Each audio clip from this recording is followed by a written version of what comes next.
Within 120 days, we will know what the Nintendo Switch 2 looks like, sounds like, maybe, I don't know, feels, no, not that either. We will know what it looks like, so today we are ranking every single Switch 1 game made by Nintendo, folks. Welcome back to the Mario Matter, your favorite Nintendo podcast, hosted by yours truly. I hate saying that. Nintendo YouTuber EmSwizzle. How's it going, folks? Today, to kick off December, we have a fun solo-hosted episode where I rank every single Switch game. But Switch games made by Nintendo. Before we get ahead of ourselves, what is on the program for today's show? Well, of course, always, we start with some Nintendo news. We go over some good old news. We have Switch 2 rumors. We have... I'll let you find out. We have some juicy things. Nintendo released a new game. You don't care about it, but they did. After that, we then rank every single Nintendo-made Switch game. After that, we have a Q&A segment. All fun stuff. Let's not delay the December episode. Let's get to it. Welcome to the Mario Matter, the #1 Nintendo podcast. So yes, if you are just here for the ranking, there are timestamps down below. You can go ahead and skip right to the ranking. I will not be hurt by that. You know, that's the title, that's the thumbnail if you're on YouTube. So feel absolutely free. I won't timestamp every single game individually because there are a lot of them, but it's going to be a fun segment. Let's begin with our Nintendo news. As you'll know, on this show, that rhymes, we go over Nintendo news that comes out within the past 7 days. It is a weekly podcast. Every single Saturday we post this podcast, so all news ever since last Saturday, which was November 30th, I believe so. Let's begin here with some Nintendo Switch 2 rumors to kick off the news segment. And you know what, guys? I gotta say, I kind of believe these. I actually kind of believe the Switch 2 rumors that have come out in the past week, and I'll tell you why. So our first rumor here is that Nintendo Switch 2 accessories, pretty much, have leaked from Japan. So what happened here is on a... hold on. I have two rumors. Let's not mix up... Yeah, okay, cool. I was mixing up the rumors here. Our first rumor, 2 accessories have leaked for Switch 2. One of them being a screen protector. So apparently somebody got their hands on a Switch 2 screen protector. Now, how would that happen? Well, there are companies out there who already have not the Switch 2, but pretty much a Switch 2, so then they can begin making accessories for the system. And so a company made a screen protector, and some rando, I guess, has their hands on one. So I'll put it on screen, but for our audio listeners who cannot see it, it's a Switch 2, of course, glass screen protector. But in the picture here, they put it side by side, or like top and bottom, with the Switch 1 screen protector. And you can see between the Switch 1 protector and the Switch 2 protector, the Switch 2 screen protector is a lot bigger than the Switch 1 screen protector, meaning the Switch 2 will likely have a much larger screen than the Switch 1. That's kind of all the news that comes out of there. Do I believe that? I mean, anyone can fake this part. Like, I could come out tomorrow and make a fake Switch 2 screen protector and say, guys, look at this. This part, I know I said that I believe these rumors at the beginning. This one, I'm iffy on. I believe the next one. But this one, maybe not. That's a rumor out there. Then the other one is that a black Nintendo Switch 2 case has leaked. This tells us nothing because we can only see the outside of the case, which, for all we know, could be like a laptop case. I mean, if you're seeing the picture on screen, audio listeners, it's just a black case with a handle. This tells us nothing, but these rumors have come out. I know I said I believe these. I wasn't talking about this one. These are out there. Let me know in the comments if you believe these. The next rumor is what I can get behind. So we have one more Switch 2 rumor. I know some people hate these. Some people love them. Some people hate them. It's my job to cover them all. The next rumor is Switch 2 Joy-Cons, like official Joy-Cons, have been shown in a video. It's not some, Photoshop picture. It's a video of them. So, I am unfamiliar with the website this was posted on. From my understanding, it sounds like almost like a Japanese YouTube of sorts. It's called let's get this right here, Bilibili, Bilibili. That's what it's called. Hopefully, I got one of those right. And posted on that video sharing platform is somebody that has their hands on a pair of white Nintendo Switch 2 Joy-Cons. Let's pause there. How do we feel about Switch 2 Joy-Cons launching in a white color? Obviously, the Switch OLED has those, but at the launch of Switch 1, we had gray and red and blue. Maybe they'll do like a white Joy-Con launch system and a red and blue. I don't know. It's kind of interesting that this may suggest that they're planning to launch with white Joy-Cons. I don't know. We'll have to see. But here's why I believe this. So, a few months ago, we had probably the biggest Nintendo Switch 2 leak to ever come out. And that was the ones that were like, I think renders is the good term for it, where it was like pictures of the console. It was all gray, and it had this like blue background. Those pictures, those renders or whatever, were apparently leaked from China, okay? Now, somebody from Japan has white Joy-Cons that look the exact same. These are as if you printed that 3D render. This is what they would look like. On these white Joy-Cons that this person has, the right Joy-Con has an extra, what looks to be a capture button, but may not actually be a capture button. It has that extra square button underneath the home button. That's exactly what that 3D render a few months ago had. So, listen, we gotta put the pieces to, all in one puzzle at some point. Leak from China and leak from Japan both happen to look the exact same. We gotta put the puzzle together at some point. What more does it take? Because for me, I'm all in.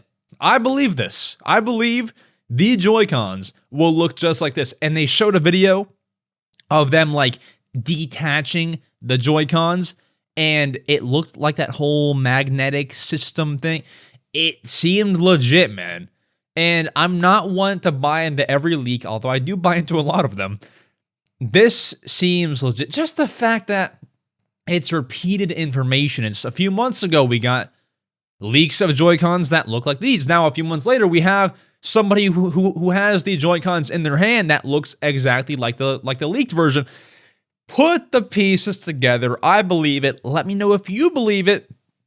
But our next piece of news that is actually factual. This is factual information. I'm not sure if it's the factual information that you want to hear, but it's the factual information that you're gonna hear. And that is Nintendo, by some way, has released a brand new game. Although you never, ever have heard about it. Well, you might have if you listened to this show, but otherwise, unless you pay attention to their Twitter or their YouTube, you probably haven't heard of this, because Nintendo released their December game, Fitness Boxing 3. Fitness Boxing 3 has released for Nintendo Switch as of the day of recording, December the 5th, Thursday. Listen. Fitness boxing, I have no problem with it at all. I can see the appeal. I own the first one. I bought it for a video, for a YouTube short one time. I see the appeal in the game. I played it.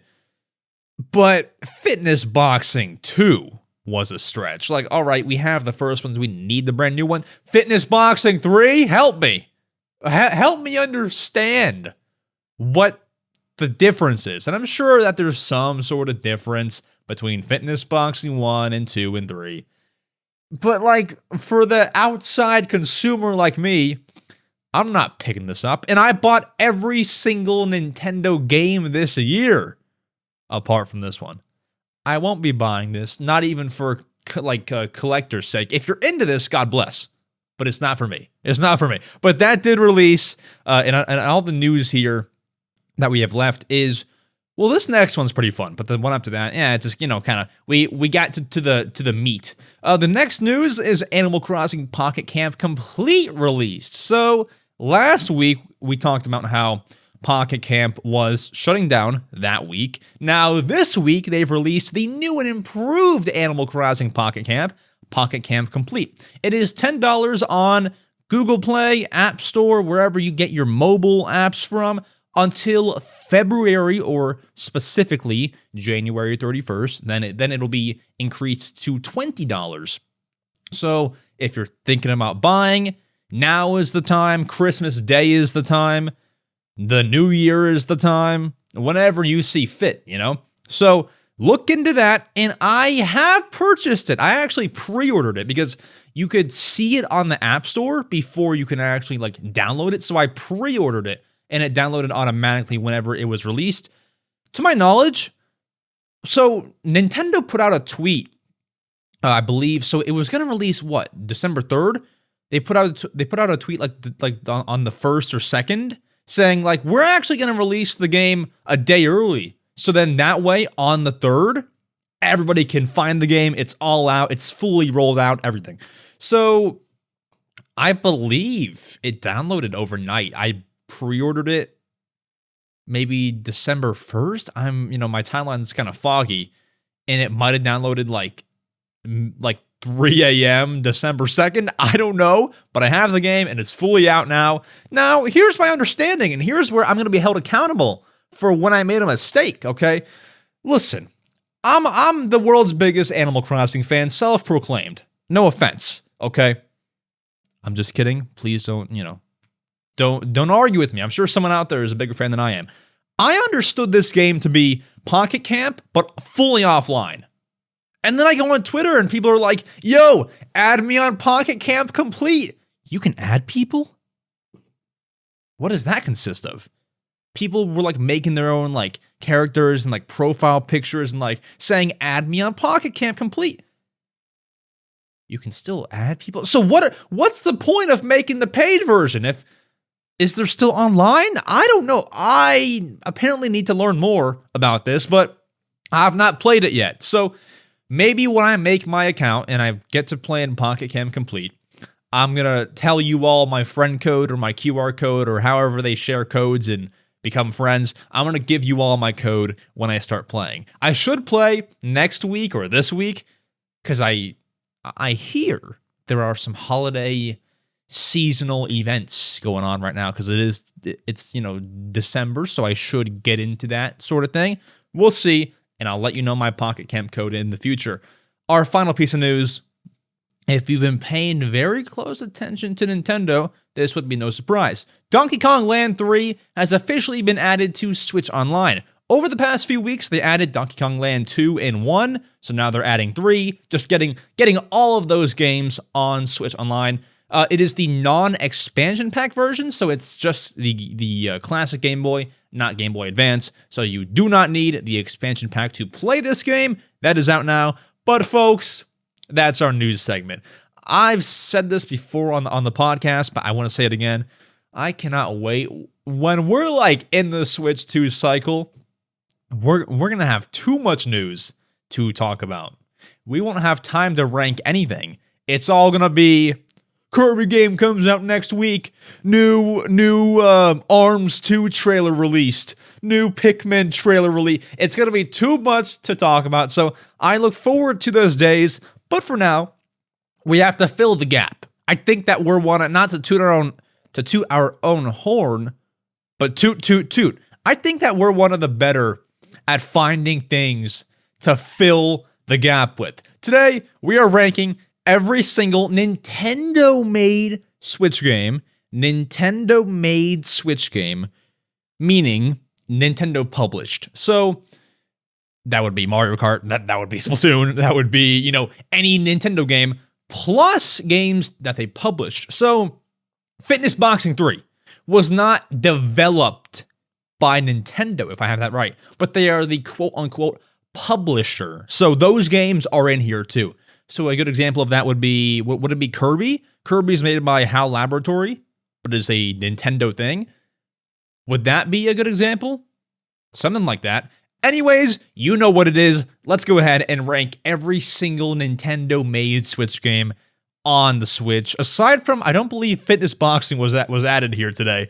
Apart from that, let's go ahead. Let's do it. Hold on, folks. I understand here that you want to listen to me rank every single Switch game. But first, allow me to tell you about the Mario Matter merchandise. Yes, we have merchandise at EmSwizzle.shop. That is EmSwizzle.shop. Tons of cool things there, and one thing that I want to highlight are these limited edition posters. Yes, we are selling posters of the Mario Matter. It is a big city poster that has the Mario Matter plastered all over it, as you can see on screen. If you can't see it, link down below to go check it out on the merch site. It is so cool. And limited edition, there's only 100 of them, so you might want to go get them now or put them on the Christmas list or do something, because once they're gone, they're gone. Also, it makes for a great Christmas gift, all right? So do as you will. They are all autographed by me. They're all numbered, and I forget what I was going to say. Oh, and they're all affordable, all right? So go get them, and now let's get to me ranking Switch games. Yeah. Folks, we have 133 Nintendo Switch games to rank, all published by Nintendo. We have six different ranking categories. S being the best, A being under S, then B, then C, then D. Obviously, as it goes down, it gets worse and worse. And then I have a row for games I have not played. I will go ahead and warn you. Everything that is in the not played list is going to be anime games, so Xenoblade, Fire Emblem, and then some of like the Nintendo published games, but not made games. So there's a game on here called The Stretchers. It's a game that Nintendo published, but is not very popular. I've not played that. And then there's a few big games from like 2018 to 2022. I know, very, very long range. That's what, 4 years that I have missed just because at that point in time, I was in a different period of my life. I was kind of not playing Switch too often. I was more on like PS4 because when I was in school, that was when all my friends were on. I didn't get to play all the games during that time period. But most games on here I've played. Most. The only like big titles that I've not played are like the Pokemon Let's Go games. That's nearly it. Other than that, just, you know, those niche games I've not played. But beginning here, let's begin this long tier list with chronological order. Also, by the way, this tier list is made by, can I scroll down here? Avery Chicks on Twitter. So shout out to you. Our first game here to rank is The Legend of Zelda Breath of the Wild. The launch game for Nintendo Switch, along with a few others, of course. Where do we rank Zelda Breath of the Wild? My thoughts on the game? Do you want that? I mean, of course you do. Before playing Breath of the Wild, I'll tell you this. I had never played a Zelda game before. Ever. Seriously, ever. I never had. Because when Breath of the Wild came out, age is never excused. I know 4-year-olds that play Zelda. I was 11? I was 11. Once again, age is no excuse. But at that point, before playing Zelda, I was just really into like the Marios and the the Captain Toad for the Wii U and some Pokemon, just like the core Nintendo titles, and of course, Zelda is one, but like, think of Nintendo kids games. That's what I was playing, so never got to Zelda. So, I say that because when I first got to Breath of the Wild, I fell in love immediately. I was like, my gosh, what have I been missing? Now, the reason that I began with Breath of the Wild, excuse me, I'm a bit nasally today, is because I was told that I could begin with that game. Otherwise, knowing me, I probably would have began with, like, I don't know, Ocarina of Time or something, right? So, I fell in love with the game. I had never played a game with a story that deep/long. Breath of the Wild was probably the longest game I had played at that point. Like 50, 60, 70 hours or so. It was kind of long for me. And I was just so invested in the story, and it all made sense to me. There would be some story games I would play, whether it be like Sonic or, like whatever. Sonic is not a good example, but whatever it was. And I would like just kind of fall off the whole game because it didn't make sense. Zelda made sense to me. The combat was super fun, and the whole open world experience was what I think really sold me on everything. And it had a beautiful ending. It just had everything good. I can go into the depths, no pun intended. I can go into the divine beasts. My favorite one was probably, I forget, it's been so many years, but the one with the Rivali and all of them. But by the way, I love the, I forget the exact terms, but the divine beast abilities that you can use and continue to use, I liked it all. And I'm pretty sure you know what Breath of the Wild is. You just want to hear my ranking. I can keep going further, but that's what I liked a lot. I also liked the calming music. Of course, intense game, you gotta fight people. I also liked my Yiga Clan encounters. Those were always scary at that age. Sorry, I'm rambling, but where do I rank the game? So, definitely not D, definitely not C, not B, it's either A or S. I think I know I know my ranking here. I think I'm gonna put Zelda Breath of the Wild. Some people say best game on Switch. Listen, I'm not arguing with you. I think I'll put it, though, just because there is a Zelda game on this list that I would put higher. I'll put Zelda Breath of the Wild at A tier, but like a very high A tier, like a borderline S tier. So there you go. Zelda Breath of the Wild, A tier, high A tier. And when we put other games at A tier, we're going to put them in order. So like, if I put a game at A tier and it's worse than Breath of the Wild, it'll go below Breath of the Wild, but still at A tier, if that makes sense. Our next game here is 1-2 Switch. Oh god. Nintendo's tech demo for the Switch. That was $50, overpriced. I bought it. This was one of the games I bought at launch for the Switch. And I gotta be honest, at the start, day one playing 1-2 Switch, you gotta admit, I don't care how big of a hater you are, I don't care what your story is with 1-2 Switch, you gotta admit, like, it was pretty cool. Like, you're shaving, you're doing the food biting game, like the hum nom nom nom, the sandwich game. You're doing these tech demo game. The one where you count the balls. There you hold the Joy-Con and you tilt it, and you can feel the balls rolling. That's a fun one. You gotta admit, like, it's fun. But if I'm being 110% honest with you, as much replay value that this game should have had and was maybe intended to have, it has none. It has absolutely none, okay? What I mean by that is the last time I've played 1-2 Switch was probably, came out in what, 2017? Probably 2019. Probably left that thing in 2019. It has not been in my Switch. Maybe for a video, but otherwise, 5 years. Coming up on 6 years. It's been forever, okay? So, you also got to factor in the price. $50, which, by the way, is the same price for WarioWare Move It, which, by the way, is the same price for Mario vs. Donkey Kong, which, by the way, and I can keep on going on. This was overpriced for a collection of 30 minigames that last you less than a minute. Maybe a little bit more. Combined, every game combined, probably wouldn't, take up more than half an hour of your time.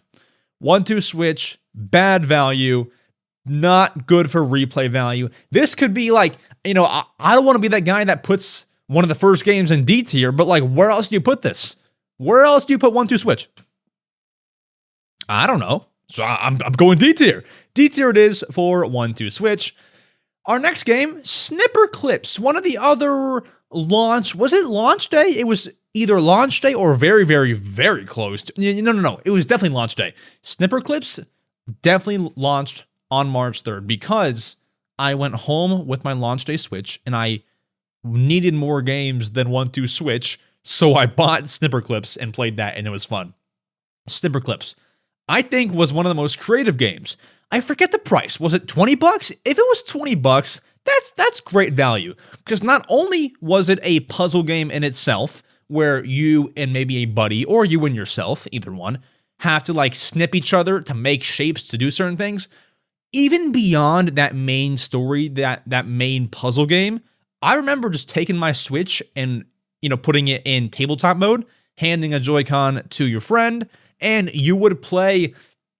God, it was a basketball. There was a basketball Snipper Clips game. I like there's mini games in the actual game. That made it so much more fun because at any point, this was a time where Mario Kart 8 Deluxe had not come out yet. There was no Mario Party on Switch at this time. There was 1-2 switch, but we don't talk about that. Snipper Clips with those mini games saved me from boredom for the first little while of Nintendo Switch. And it was just overall a charming game. I want to look up the price, because although I won't factor price into a lot of these games, I just want to make sure I'm getting the value right. So, Snipper Clips price. Oh, wait a minute. Yep, no. $20 for Snipper Clips. I mean, good deal. I like it.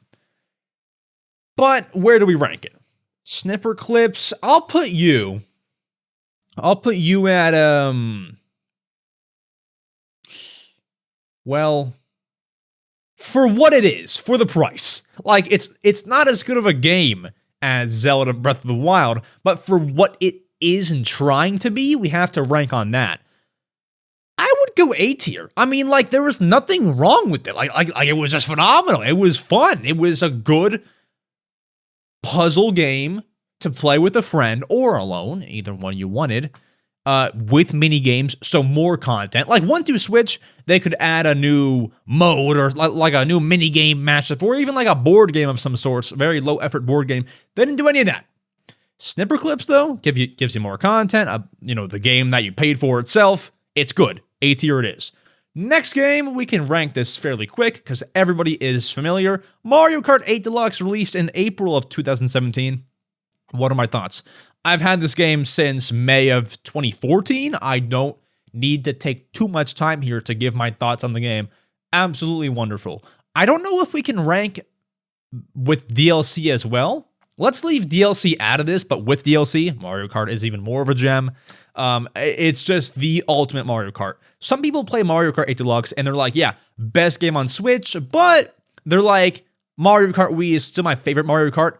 I understand that. For me, Mario Kart 8 Deluxe is the ultimate Mario Kart and is my favorite Mario Kart of all time. So where do you think I'm going to rank this game? I mean, there's no other spot for it than S tier. You pull out a game to play with your friends. What are you pulling out? You're pulling out Mario. I'm sorry, you're pulling out Mario Kart. If you're bored of that, then maybe you're pulling out like Mario Party Jamboree. I don't know. And I'm not trying to be, this is a very basic tier list so far. Trust me, it'll get more in depth later. But I have to put it S tier. Maybe a lower S tier, because like it's just Mario Kart, we've had it for a while. Maybe a lower S tier, but for now, it has to go S tier. I mean, there's no debating. This next game here is not, I don't believe. I could be wrong. It's not made by Nintendo, but published by them. It's called, one second. It's called Flip Wars. Never played it, so it'll go in the not played tier. And then we have ARMS. ARMS, I was hyped for at launch. I actually bought it because there weren't many other, how do I put this? There weren't many other Switch games at all, if I'm being honest. This was what, July of 2017? And I didn't have many games to play, and I was liking the whole Switch console itself. So ARMS. At this point in time, I didn't know what Punch-Out was, so I wasn't playing it like, man, Punch-Out died for this? No. ARMS was a bundle of fun at first, but it kind of finds itself, for me, in a 1-2 switch-ation. See what I did there? Switch situation. See what I did there? It kind of finds itself there, where it's a bundle of fun, not a crazy amount of content, and not phenomenal replay value. I mean, maybe it's just because the game is old. I've not played ARMS in forever. I liked playing one-on-one. That was cool. That was intense. That was a good challenge for the brain. But I just didn't find myself playing it over and over. So, not that every game has to be played over and over, but like, by saying that, it's not an S tier. But it wasn't bad. Like, I've given ARMS flack in the past, but like, looking at the game itself, it is a full 60. The game itself, high quality, good graphics, very Nintendo-y. I think that we can all agree on that. I've given it flack, but I'm willing to give ARMS a good B tier. It had tons of characters. They could have gotten away with like making 8 characters. There was like what, like 15? I could be wrong, but like 12, 13, 14, 15? Somewhere around there. And some are in Smash, and they're all creative characters. I think I'm going B tier. B tier for ARMS, let's do it. The next game I loved, and I still love, and it's a great game, Splatoon 2. Splatoon 2 came out, let's see if I can get all my dates right. Came out, what, July of 2017? Wait, ARMS might have came out in June of 2017. Splatoon was July, I believe. Like what, July 20? Was it August? No, I forget. It was like July 26th or something. I forget, guys. Come on. But Splatoon 2. I will say, in retrospect, I was a little bit feeling like this game was just Splatoon 1.5, where it was like, all right, Splatoon 1 on Wii U seemed to be a bit of a hit. Let's just bring it over to Switch as fast as possible. Can I say that fairly? Not exactly, because at the start, me having played Splatoon 1 before on the Wii U, I was a Splatoon 1 kid and loved Splatoon, so I was like, you know what, Splatoon 2 day one, let's do it. I was very happy with it. I don't know if me enjoying the game was just me happy that Splatoon 2 was on, or that the Splatoon series was on Switch, or if there were genuinely that many improvements. We can't rank off DLC, because that's not what we're ranking here, but the Splatoon 2 DLC was absolutely amazing. Octo Expansion, come on now. Story mode itself, before the DLC, was also great. That was one of the first things that I did. But, of course, we're ranking Splatoon as a whole. Very, very fun, very competitive, very creative, different styled third-person shooter. I've always loved Splatoon. And when I think about where I'm going to rank it here, I think I know the ranking. I think I'm putting Splatoon 2, given all of its great features, but given where it does fall short and truly innovating. I mean, if you look at Splatoon 2 and look at Splatoon 3, Splatoon 3 was a freaking leap. A leap of innovation. Splatoon 2 was like, all right, let's get it on Switch. It was new, it was fun, it was fresh, no pun intended. But listen, it's going at A tier, above Snipper Clips, but behind Breath of the Wild. That's where I put Splatoon 2. Our next game, Mario plus Rabbids Kingdom Battle. I have played a great amount of. This one, I feel like not everyone knows what it is. To put it in very layman's terms, I could use some expert terms and things like that. It's a strategy game, and it's kind of like you're having a snowball fight, where you hide behind certain things and shoot Rabbids. You have to like hide behind obstacles, and like you peek out and you shoot the Rabbids, or the enemies or whoever. And you are Mario, and you can have like a Luigi Rabbid or a Peach Rabbid as your sidekicks. It's a fun strategy game. And this game got some flack as well. And I know it's not the most popular, because now you can buy it for like $10. But I enjoyed it. I will say I was a little confused at first, because I believe this also came out 2017. Yes, it did. And I just didn't quite know what I was doing, but I returned to it, I think late last year, 2023, and I was like, you know what? Now playing it again, I can appreciate it. I can actually appreciate this. One thing that I found funny was how, and I could be wrong, but I'm like 99% sure about this game, they used the Mario voice clips from Super Mario Bros. Wii. New Super Mario Bros. Wii. Like, I have those sounds from that game stuck in my head. So when I heard them again in the Mario plus Rabbids game, I was like, those sound like the same sounds. Like the same, ha, and the same, let's go. Or like, like whatever. I could hear that. But that's not what we're ranking, okay? Mario plus Rabbids, for the fun strategy game that it is, I'm going to go...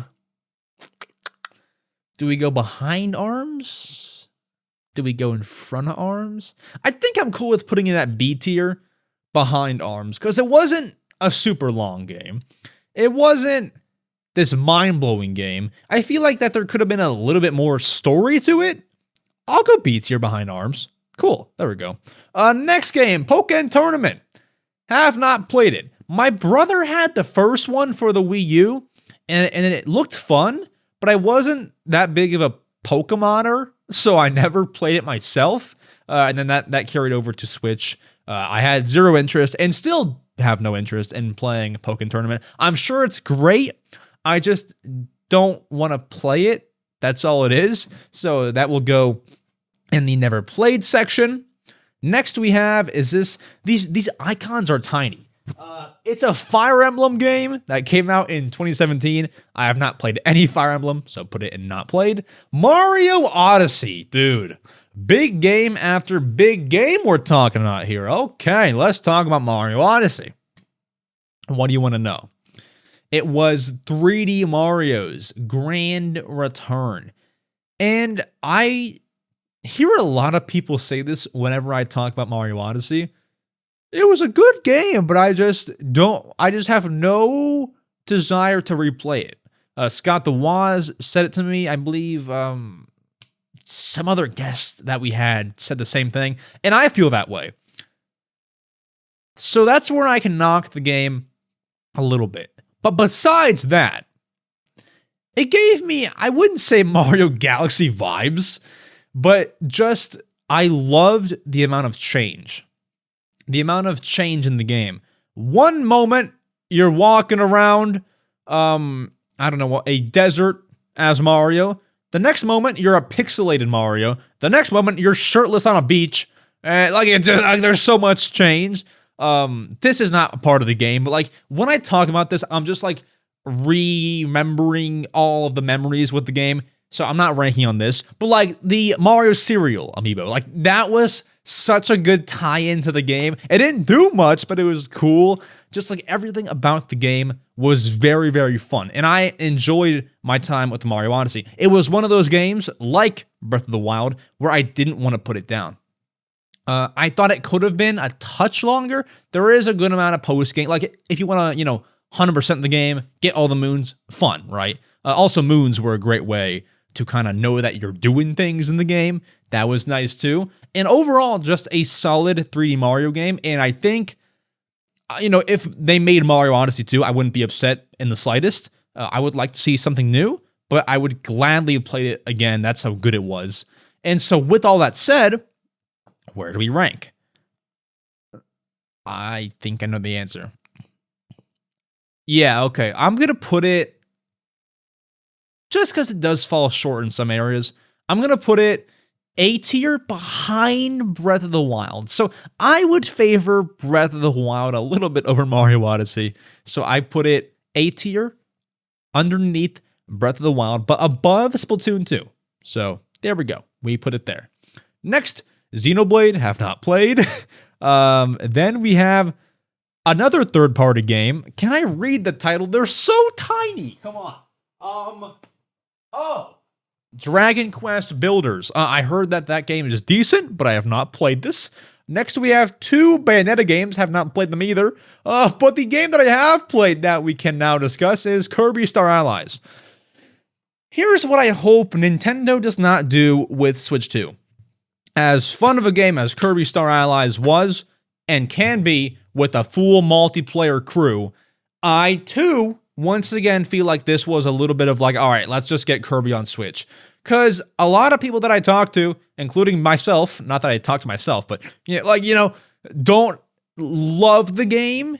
It was a fine Kirby game, I thought. It was very short. I thought that they could have added a few more gimmicks. And listen, like, there's cool gimmicks. Like, there's the, you can, what's it? It's been years, I'm sorry. But you can, wait, no, what? I played it this year.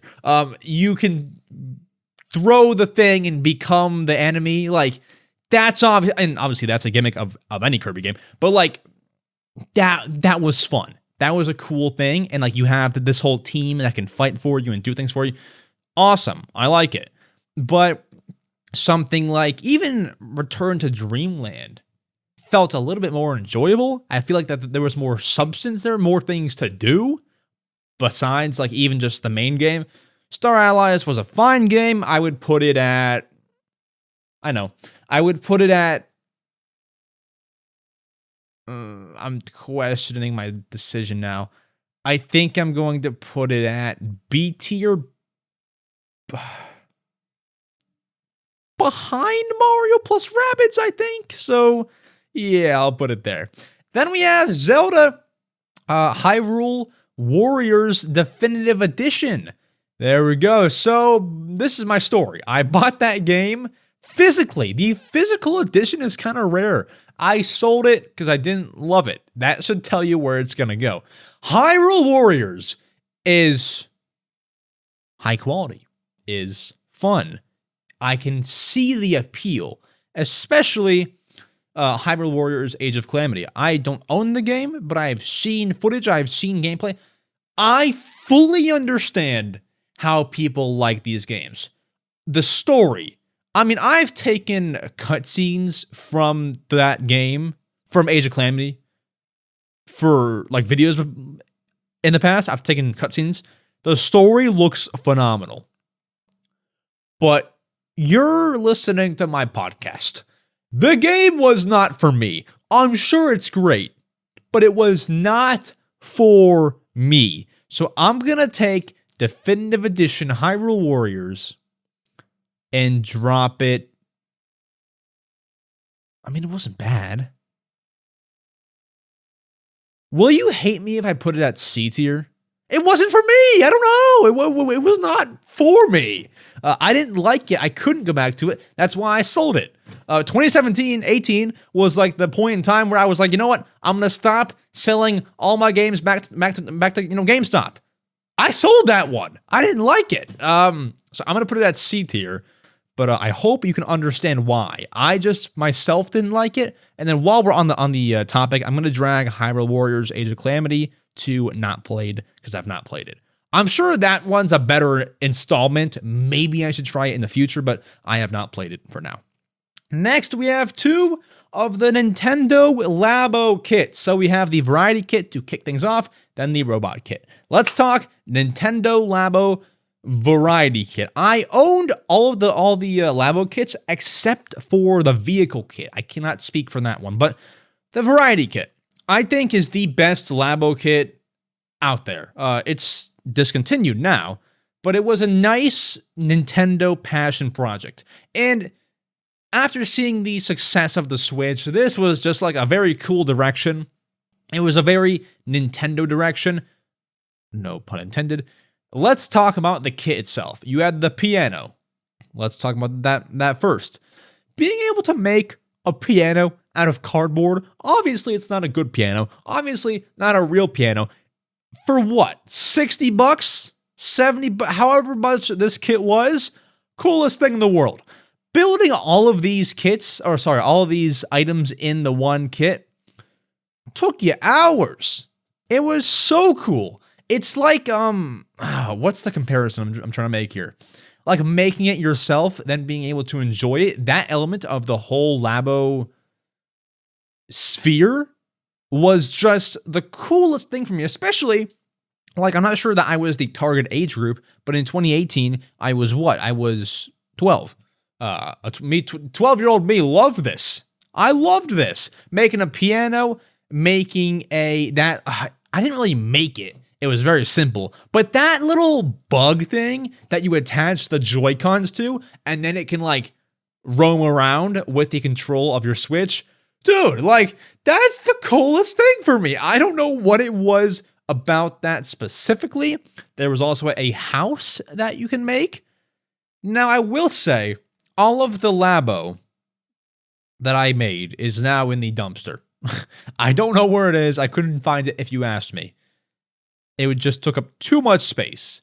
But I think that was some of the most worth it money that you could spend if you were into that sort of thing back then. And I think that the variety kit is the best one of all 4 kits. So, where do we rank it? I mean, come on. Piano. Wasn't there a fishing rod? House. There's so many good things about that kit. I think I would put it. I think I would. That's. You know what? I'm gonna put it. I think low A tier, above snipper clips. That's where I'll put it, because the kit was just that good. Some people say, "Oh, you know, Labo's garbage." You know, whatever. Dude, it was freaking fun. And you might ask me, Max, if it was that good, why did you throw it away? Mom, I'm sorry, but it wasn't me that threw it away. I'll just leave it at that. It's all good. Maybe I can buy the kit in the future and have a ball. Our next kit here is the Labo robot kit. I was a little bit late to buying this kit. I bought it in 2019. Not late, but a year late. So there you go. And listen, this was probably one of the more advanced ones to build. But not just that.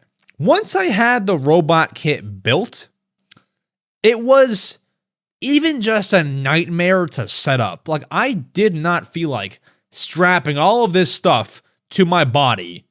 Feet, back, head, visor, like all this stuff just to play as a robot for 20 minutes. And not to mention the building process. You know, it's kind of fun. You can see it all come together. The game itself, like the robot game, not the most fun in the world. I mean, you're breaking things. You're a big old robot. But I feel like that every day. I'm just kidding. I'm a big on robot. Yeah, I mean, it was one of the worst, maybe the worst Labo kit of the 4. It was just too much to set up. And that sounds like a nitpick, but like, take this. The Labo variety kit, you just stick one Joy-Con in a piano and you can play. You stick one Joy-Con in the house and you're going.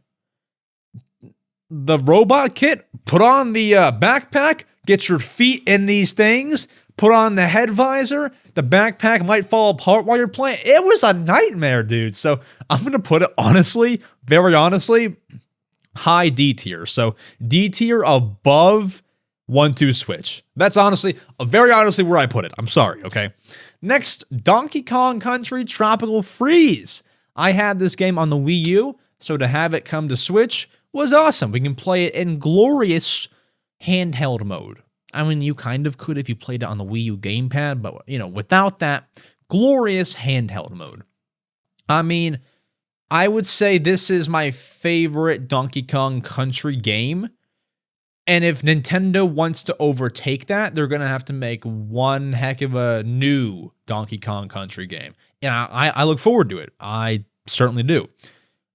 There's no, I guess, defining feature for Tropical Freeze just because Donkey Kong Country at its core, Country Returns, which we get in January, any of the old Donkey Kong Country games, it's what it is. It's a Donkey Kong 2D platformer. There's no crazy new feature, nothing like that, right?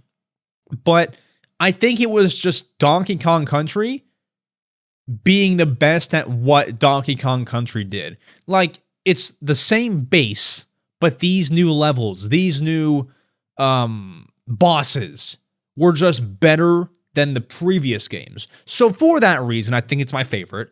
And it was just peak platforming. Now, where do we rank it? I think I'll go mid A tier. I think I'll go above the Labo Variety Kit, but behind Splatoon 2. Okay, let's do it. That's where I put it. And whenever I rank these two, I always think, like, would I want Splatoon 2 over Donkey Kong Country? And the answer is yes. I'm like thinking, like, which of these games would I want over the ones below it? Like, that's kind of how I rank it. So next, we have the free Pokemon Quest game. It was a mobile game, I believe, and it's also free on the Switch.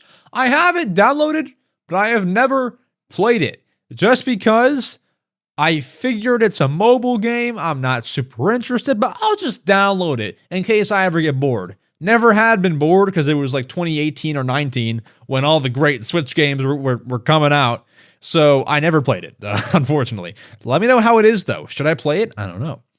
We have a game here that I cannot read. I wish I had like a big... You know what? Let's pull out my phone and zoom in on the games that I cannot read. Sushi Striker. That game I have not played. My phone is my magnifying glass because these games are tiny. Sushi Striker, have not played. Mario Tennis Aces. We take a stop here. Tennis Aces. I'll tell you this off the rip. I think it's my second favorite Mario Tennis game behind Ultra Smash. I'm kidding. Behind Mario Power Tennis for the GameCube and Wii. Specifically the GameCube, but it was ported to the Wii. I think it's my second favorite. It's hard to really point out an area where it falls flat. Good roster, good abilities, good everything, good maps, good soundtrack. Like, it's your perfect Mario Tennis game. I think the reason why I like the Mario Power Tennis is because of, partly nostalgia. Partly I liked the vibe better. Partly it just feels a little more, would intuitive be the word? I guess that's a word. I don't know. Tennis Aces, I think, was fun, but wouldn't have overtaken my love for Mario Power Tennis.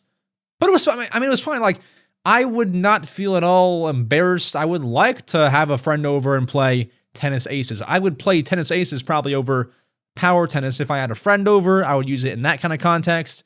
And it was similar to Donkey Kong, good at what it was trying to do and good at being Mario Tennis. So where do we rank it? I think I'm gonna go... It really does get tough once you have more games on here. I'm saying maybe above Snipper Clips, but behind the Labo Variety Kit? Maybe above the Variety Kit? I think we're going to go... it's somewhere right there. I'm going to go Tennis Aces goes above the Variety Kit. Yeah. All right. Oops. What am I doing here? Drag. Boom. We did it. All right. Octopath Traveler. Don't kill me. I've heard phenomenal things. Have not played it. I've not played it. I've heard good things though. Captain Toad Treasure Tracker, the game that I got for 2014 Christmas on the Wii U. It was so much fun. My heart has a very, very incredibly special spot for the Captain Toad game. I was gonna say games, but there's only one. Please make a second one. I beg you. It was on the Wii U, the 3DS, and the Switch. And Captain Toad, first of all, was just a very good solo Toad game. Obviously, there's Toadette in there, but like, you know, a game starring Toad. I like puzzle games, and I loved the style because, you know, Nintendo could make a puzzle game about anything. What I liked about this was that it was like specifically designed for the Wii U in the way that you can like use the gamepad motion controls. You can touch the gamepad screen and make blocks move. Now, Max, why are you talking about the Wii U gamepad? This is the Switch version. What I'm saying is things like that, touching blocks to make them move to then solve your puzzle. That's what made it very fun and, you know, interactive. A puzzle game like Snipper Clips, not to, you know, hit that game low, but it didn't have as much interactivity as a game like Captain Toad did. And that's not a knock on Snipper Clips, that's just the reality of it. So, Captain Toad, well, one of my childhood favorite games, a puzzle game accessible to any age, really, maybe like 4 years old and up. Very accessible, very interactive, very long with the DLC. We can't rank DLC, but even with that, the multiple story modes with Toadette, to 100% of the game, you have to get all the 3 gems for each level and do the extra quest that they ask of you. There's a lot of gameplay to be had there. It was very content-packed. Not of different kinds of content, but like a lot of the same thing, and the puzzles get harder and harder. Fun bosses too, very creative bosses, and cool cutscenes. Although Toad doesn't really talk, there was a story to the game, and you could sense that. With all that said, I'm going to put Captain Toad Treasure Tracker, I think, either above or behind Donkey Kong Country Tropical Freeze. I'm going to go above. So behind Splatoon 2, but above Donkey Kong Country Tropical Freeze. A lot of these games in the beginning years were all bangers. They were all A tiers. Go Vacation. Don't get me started, dog. Don't get me started on Go Vacation. Come on now. Go Vacation was great. Go Vacation is a game, I believe, if I'm not wrong, developed by Bandai Namco and published by Nintendo. I believe that's what it was. Don't kill me. Or somebody else, I forget. But Go Vacation was a game that was first released on the Wii, and it's kind of what it sounds like. There are 4 different resorts to go to. There's a winter one, there's a city one, there's a... God, don't kill me. There's a beach one. Winter City Beach. Don't do this to me. Don't do this. I'm forgetting. Oh, a water one? That might be right. I think so. So, there's 4 resorts. You can either be a me or a Go Vacation character. And you go to one of the 4 resorts, and you can pretty much engage in talking to people. You can just run around and have fun. Or you can engage in a bunch of different activities. Now, you might think this sounds like a knockoff Wii Sports Resort or something, right? No. Go Vacation has a game in that game for everyone. There's snowball fights, there's pie throwing, there's tennis, there's snowboarding, there's sledding, there's jet skiing. There's something for everyone to enjoy in Go Vacation. And that's why I come back to it so much. What I like about it is not everyone can go on a vacation every single day or week or month or bi-month or every 6 months of the year. You can do it in Go Vacation, and that's obviously the gimmick of the game. But just the amount of different content, there's so much content. There's those 4 resorts, there's so many mini games, And you can even design your own house. Bit of a, like, take Animal Crossing. I believe I did a collab recently for Nintendo Gaming on her channel. I said this. I think I said it's a combination of Wii Sports Resort, Animal Crossing, and something else all in one. Like, it's a very, very content-packed game. Go Vacation, one of my favorite third-party developed games here. I would put it at... I would put it... I'm putting a lot of games in the exact same area. I would put it above the Labo Variety Kit in A tier, but behind Mario... You know what? I would put it behind Donkey Kong Country and above Tennis Aces. That is how much I love Go Vacation. Roast me for that one if you want. That's what my heart says, okay? Next, we have the Labo Vehicle Kit. I've used every single Labo apart from the Vehicle Kit, so not played that one.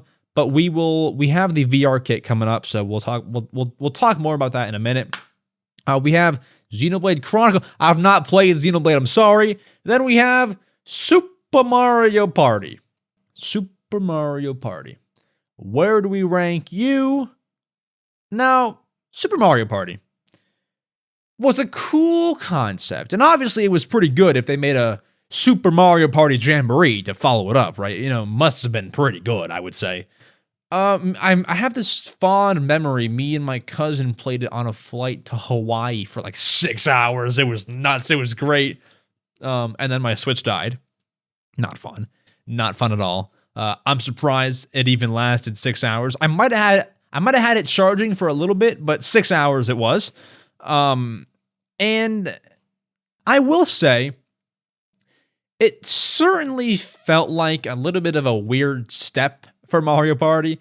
I don't know if that single Joy-Con idea was like to mimic the Wii Remote style of playing Mario Party. I don't think that was the case, but it was very weird. Part of the reason, I would say like 50% of the reason why I didn't boot up Super Mario Party after like a few months after launch was because I would have to pull out the Joy-Con and play with my cramped hands on this horizontal Joy-Con. I wasn't excited to do it. Now, the game itself, incorporating good motion controls, fun games, smooth graphics, I liked it all. The board game is what it is. I feel like it didn't add too much, but in some ways it kind of did. Just a weird step. Just a weird step for the Mario Party series. Not my favorite, though. Certainly not my favorite Mario Party game. Not even close, if I'm being so real with you. Where do we put you, my friend? I think I'll put you Super Mario Party. Tough. I think I'm going to put it at C tier, high C tier, above Hyrule Warriors Definitive Edition. That's where I'm going to put it. High C tier. There we go. Next, I have a game here. I cannot read it, so this calls for the iPhone magnifying glass. Still can't read whatever that is. Is it in Japanese? Hold on, folks. The text is so small, I cannot read it. It looks to be like an anime game of some sort. Have not played it. I'm so sorry. I cannot depict the title here of the game. Pokemon Let's Go. So I played Pokemon Let's Go Eevee, not Pikachu. So I will put Pikachu in not played. Now, I might still end up putting Pokemon Let's Go Eevee in not played. I have to figure this out because I own Let's Go Eevee. I have played Let's Go Eevee, but I forget a lot of it, and I did not beat it.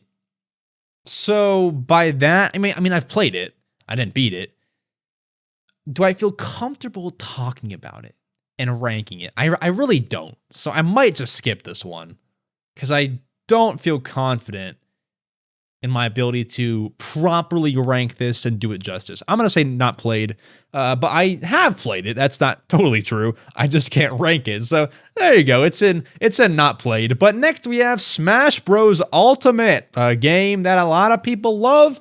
the game that a lot of people play, the game that people play for playing games and smashing it up. Smash Bros. Ultimate is what it sounds like. It is the ultimate version of Super Smash Bros. So raise your hand if you're going to roast me for saying that Smash 4 is probably my favorite Smash Bros. Game of all time. Raise your hand. Do I see a few hands? Okay, shoot. Well, I have a lot of nostalgia for Smash 4. Smash 4 being Smash Bros. Wii U and 3DS. I have a lot of, nostalgia. However, looking past that, Smash Bros. Ultimate is better in every way. We can't be nostalgia blind when ranking games on how good they are. Smash Bros. Ultimate does everything right. And I feel like, I'm not even like a huge Smash fan. I mean, I'm definitely a fan, but not like the deeply invested, the deep-rooted, played every Smash game and plays every single week. That's not me. But me, as a very casual Smash Bros. Player, I use Mii Brawler, I do not compete. I find Smash Bros. Very fun. And like Donkey Kong, like Mario Tennis, very good at what it was trying to be. So, we look at Smash 4, and there were a few, added characters to the roster. Who am I kidding? A bunch of new characters. Smash Ultimate, though, you got everybody. As the slogan is, everybody is here. The amount of characters that they managed to bring to Smash from other places is profound, and I think even today, not by the Smash community, but by a lot of people, it gets overlooked. I don't imagine bringing them all over was very easy. I'm talking characters like, I don't know, name one. Joker? Who else? Steve? Like, name one, There's a lot of characters that they brought over. Dude, Steve being in Minecraft should put the game in S tier. It might not go there, but Ultimate Smash Bros. So many maps, so much extra extra content to the moon, dude. So much extra stuff. The trophies are great, small touch, but I love that. So many different ways to play. Online battles are fun. It has everything that you need, and the reason why I'm speaking so highly of the game is because they left pretty much no stone unturned. Smash Bros. Ultimate was that. Smash Bros. Ultimate. With that said, I will put the game above Tennis Aces, above Go Vacation, above Donkey Kong Country Tropical Freeze. Do we go above Captain Toad? Because Captain Toad was obviously not as good of a game as Smash Bros, but bro, that one was made for me. This is not an objective tier list. It's an EmSwizzle tier list. We might take the pit stop right before Captain Toad and put it in between Captain Toad and Donkey Kong Country Tropical Freeze. You know what? No, we're not. We go past Captain Toad. Do we go past Splatoon 2? Do we put Smash Bros. Higher than Splatoon 2? No. Okay. Smash Bros. Ultimate goes at A tier, behind Splatoon 2, but above Captain Toad Treasure Tracker. Fantastic. Next, we have Fitness Boxing 1. I played this game for a YouTube short, and I feel qualified to give my thoughts on it. So, Fitness Boxing, it's what that sounds like. You get fit by boxing. You hold both Joy-Cons, one in each hand, and there's an instructor on screen that'll say, jab, which is, throw a punch, jab, cross, and it, gets your footwork right. It, I believe, gives you, a calorie tracker that tracks how many calories you burn. Not sure how accurate that is, but it's detailed in that way.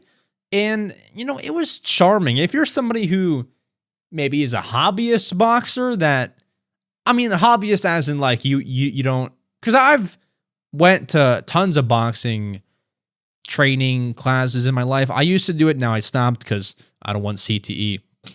But, there's a lot to be loved here. If you're a fan of boxing, if you're a hobbyist boxing person, there's a lot to love. But we also have to consider, at least pre-owned, I was able to buy the game for $30, $25. Not like they're charging you the full $60. That'd be pretty bad. There's a bunch of music, like real world music in the game, so that adds to some intrigue. I would say fitness boxing, while not impressive and not in my game rotation, I would say it would probably end up either high D tier or low C tier. I did just give it a lot of praise, but I do think it's going to go low C tier. Low C tier, because it's going behind Super Mario Party. It's going behind Hyrule Warriors. Low C tier it is. Then we have new Super Mario Bros. U Deluxe. Okay, let's talk about that. Launch title for the Wii U was brought over to the Switch in January 2019. They like doing ports in January for sure. I love this game on the Wii U. However, now that I have more knowledge about the game and about everything about it, it's really hard for me to avoid referencing Mario Bros. Wii when I talk about Mario Bros. U, because it's literally just Mario Bros. Wii 2. And that's what it should be. That is totally what it should be. The game was designed to be a sequel to Mario Bros. Wii. I get that. But you could have improved on a few more things. You added an acorn, new soundtracks, and that's it. I mean, you could have made a couple new things. Some new bosses. Sure that there was, the final boss fight with Bowser was pretty different. But for the most part, this game was like nearly the same. Nearly the same. Same concept. Look at Mario Wonder and look at Mario Bros. U. I mean, I'm not just talking graphically. I'm not just saying Mario should have looked different in Mario Bros. U. I'm saying, look at even just like the organization in Mario Bros. U to Mario Wonder. Mario Wonder had a bunch of new worlds. It was not at all predictable. If you played Mario Bros. Wii and Mario Bros. U, you could maybe predict what would happen next. Oh man, World 2 is the desert world. Mario Bros. Wonder, you don't know what's coming next. One level, there's singing piranha plants. Brand new feature. The next level, it's not even a level, it's searching for flower coins. Like, it's totally different. Mario Bros. U did none of this. None of this. No real innovation. No real brand new feature. Miiverse. I mean, I'm talking on the Wii U version. This is Mario Bros. U Deluxe. Deluxe had some cool stuff, but I just felt like no matter how you cut this game, whether you talk about the in-depths of the, Deluxe content or not, this should have been very different from the previous mainline 2D Mario Bros. Game. For that, looking back, fun game, but is it going to be S tier? No. So, let's think. Do I like it better than ARMS? Yeah, I would say so. I mean, obviously it's very similar to Mario Bros. Wii, but Mario Bros. Wii was very good, so by that, it'll be A tier. Is it better than Snipper Clips? I would vote yes. I think I put it above Tennis Aces, but behind Go Vacation. Dude, I would take Go Vacation over Mario Bros. U. I don't care. These are probably scorching takes. I couldn't care. I could not care. You play Go Vacation, you play Mario Bros. U. If you have Mario Bros. Wii, you can do without Mario Bros. U. I put it behind Go Vacation, but above Tennis Aces. Next, we have Tetris 99. Oh, Tetris 99. What do you want from me? I wish it was still triumphant, but Tetris 99 got 99 players playing Tetris. You do the best, you win. That's all I have to say. It was fun. I liked the special events. Like, there was even a Princess Peach Showtime in-game event, Wasn't there like an Endless Ocean Luminous Tetris event? I don't know, but I liked the constant updates, the constant newness to the game. It is just Tetris, but it felt fresh. And some people just make these 99 games or these big old games and just don't update them. They at least tried to update it with tons of cool events. I give them credit. And for that, I'll probably give it I think I'll give it a B tier. I'll give Tetris 99 a B tier. Behind Kirby Star. You know what? Super Mario Party is at C tier. I would put it below Super Mario Party. Tetris 99 is not a bad game, though. No. Let's put it at B tier, because although it's not necessarily better than Super Mario Party, not every game that is, if we judged games on how much there was to them and if they were better than other games, all of the cheap games like Snipper Clips would be at D tier. We have to judge games for what they're trying to be. I think that's the message. So with that said, we put Tetris at low B tier, behind Kirby Star Allies. There we go. Next, Yoshi's Crafted World. Let's talk about that one, huh? Crafted World was a good follow-up to Woolly World. I feel like they changed enough to make it different. Poochie, still around. It was a decent length, if I recall correct. And it felt different, which was a big thing. Some games that get sequels, they don't feel different. This one, although same style, platforming, it felt a little different. I love throwing Yoshi's eggs around. I just think that was a solid game. Nothing outstanding, nothing bad, but a good, not great, but good. Good Yoshi game. I would like to see an open world Yoshi game. So with that said, good, not great. I think I put it... I think I go a very high B tier. I think I go above ARMS for first place at B tier. So above ARMS and behind Snipper Clips. Next, we have the Nintendo Labo VR Kit. The VR Kit, the VR Kit, the VR Kit. What do we do with you? The VR Kit I bought. I got it. And I don't have it anymore. We threw it away. But this was another one of those where it felt like a lot to set up. Not really. Really not really. But they were kind of just a lot.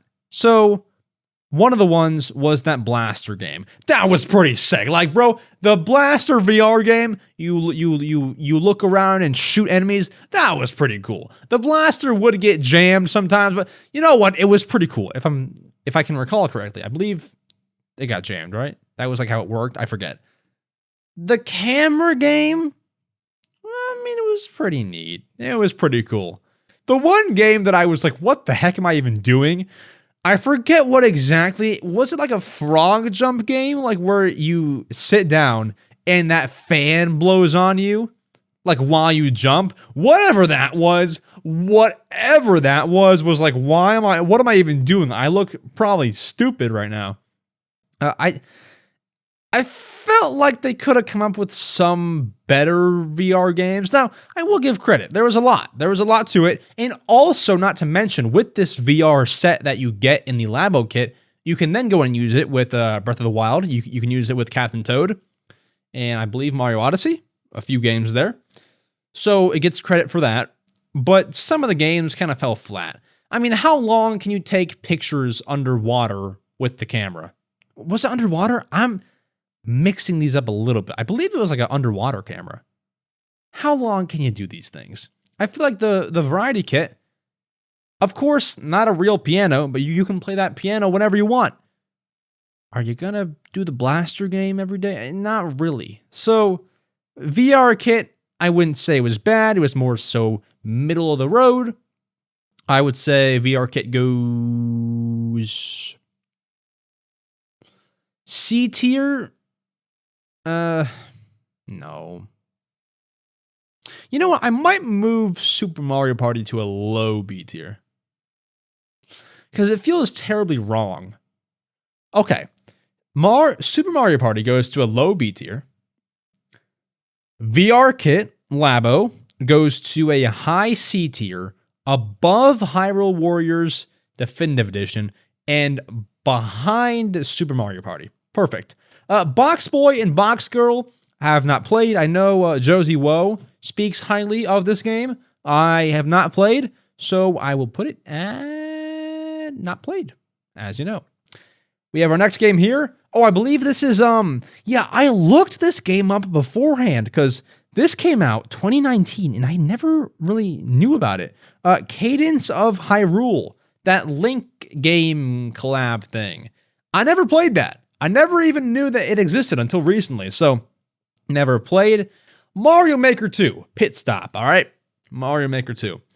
This is another one of those games where you make a sequel for it, you put it on Switch, and you know what? Phenomenal. Thank you, Nintendo, for taking time to improve certain things, to add certain things. They put a whole story mode in Mario Maker 2. If you want to argue games that maybe shouldn't have a story mode, Mario Maker 2 would be one of them.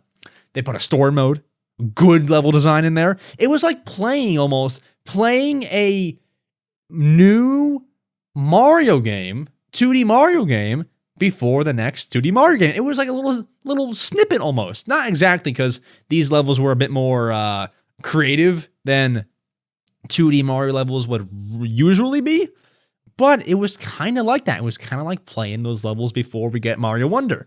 That was cool. And then, of course, Mario Maker on the Switch, because there's so many more Switch players active, you're going to get a lot more people playing Mario Maker, going to get a lot of people uploading levels. It felt so much more lively. And because this game was not stuck on the Wii U, we just had so much more opportunity for creative people to get their hands on the game, which is where you find so many harder and creative levels.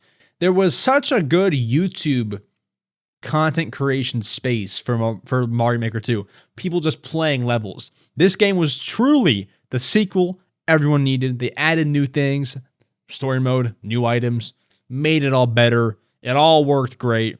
You can customize your Mii if you care. I put Mario Maker 2 at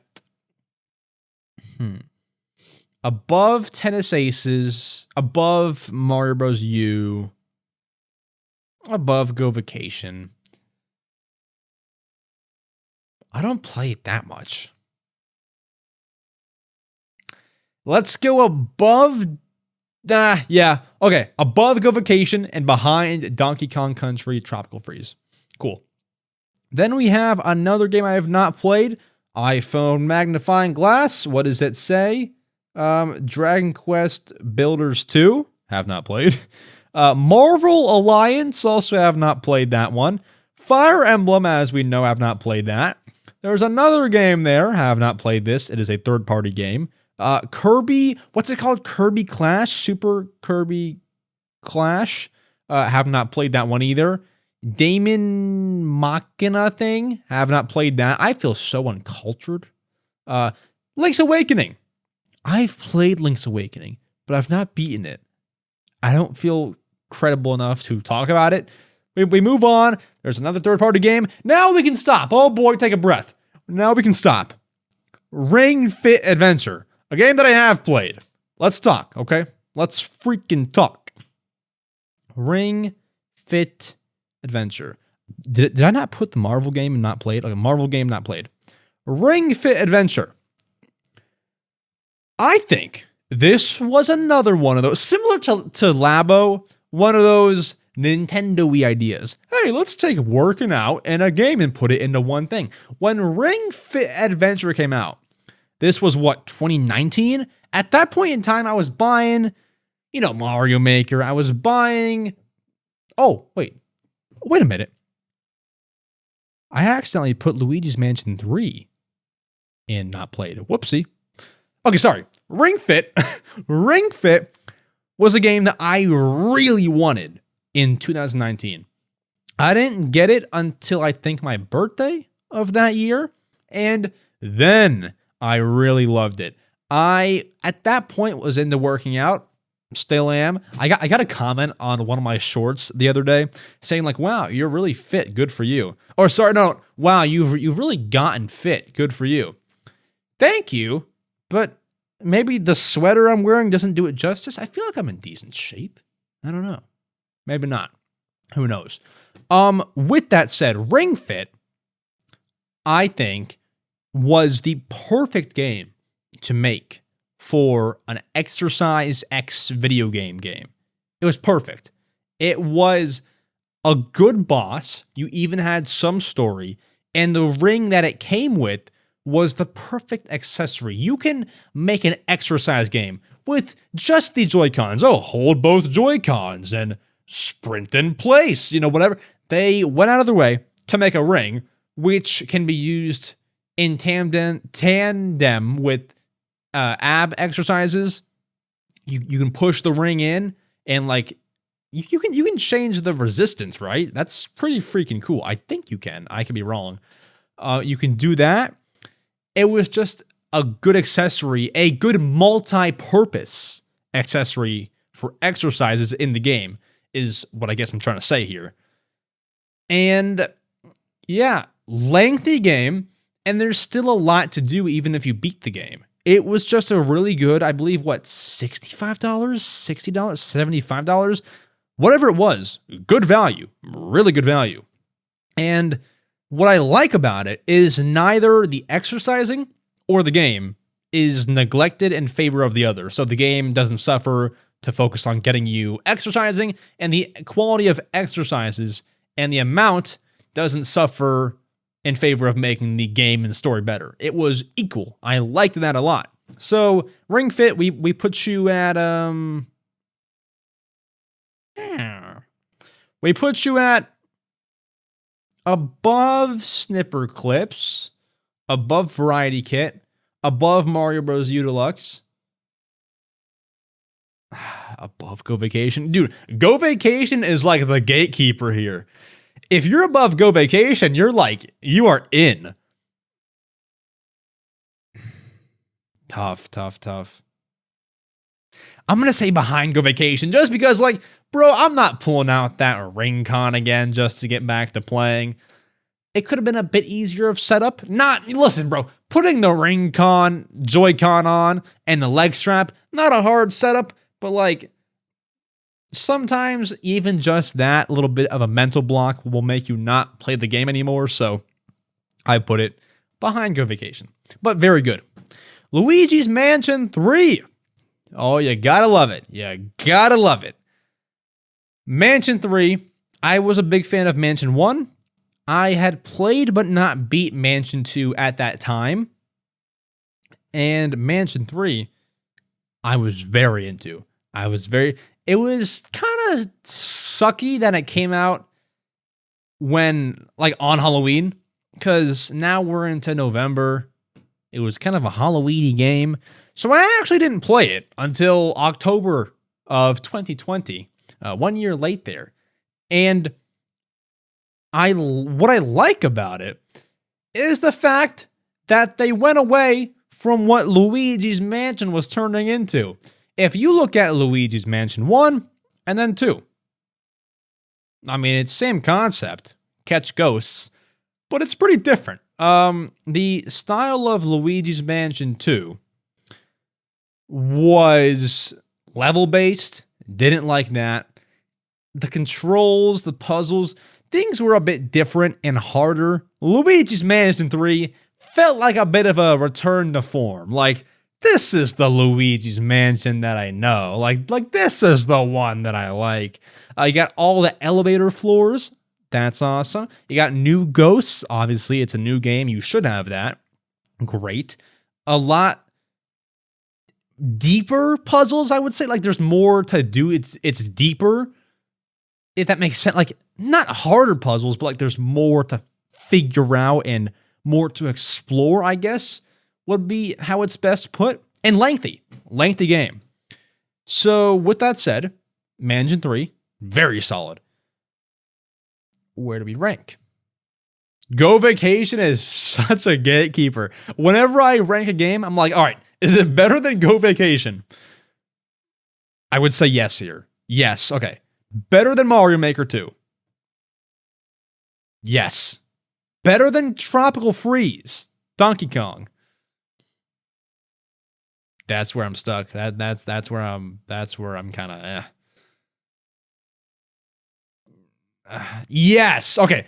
We're going to put it not better than Captain Toad, but between Captain Toad and between Tropical Freeze. Boom. I'm going to take a 5-minute break, get up and stretch, then I'll be right back in the click of a finger. Ready? Editing magic.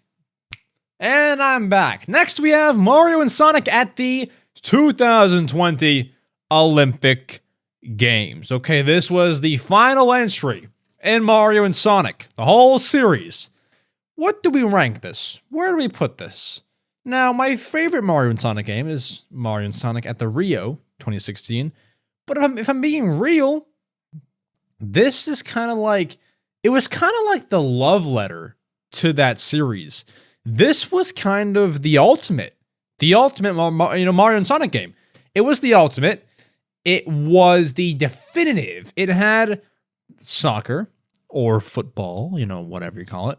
Rugby. I mean, all of the good sports, all in this game. It had a story mode, albeit not phenomenal. Maybe better than the Rio games story mode, but still not phenomenal. But enough to get by. What kind of struck me as weird, and this is apparently a very hot take, please comment down below if you agree with me, because I feel this way so strongly. This has nothing to do with the game, but does the cover art of the game not look rushed? On this icon here, it's just like a white background with Mario and Sonic and the logo on it. But for the actual game cover art, it's Mario and Sonic, the logo, and just like a stadium behind them. I'm sorry, the cover arts used to be a lot more detailed than that. So, from the jump, I felt like this game was a cash grab in some sense. I felt like it was low effort, just kind of porting all the Wii U sports over to Switch. It could have been better, could have had more effort put into it. However, it served its purpose. Mario and Sonic game. Where do we rank it? I would say, you know what? I usually start by saying, well, it's above Snipper Clips. I don't know. Maybe we go high B tier. Above Yoshi's Crafted World. Yeah, I think so. High B tier behind Yoshi's Crafted World. And boom shakalaka. We have a Nintendo published game called The Stretchers. It's developed by somebody else. Never heard of that. No one's ever played it. We put it in not played. Pokemon Sword and Shield. Guys, guess what? A Pokemon game that I actually beat. Wow. A lot of you know me as somebody who has not really played many Pokemon games. I apologize. But Pokemon Sword I beat. Not Shield, so let's put Shield in not played. Pokemon Sword I have played. So, Pokemon Sword. I will say this. The only reason I beat the game was because of freaking Pokemon Home. If it wasn't for that dandy service, I would have never found the courage to keep on leveling up and beat the game. I brought in some...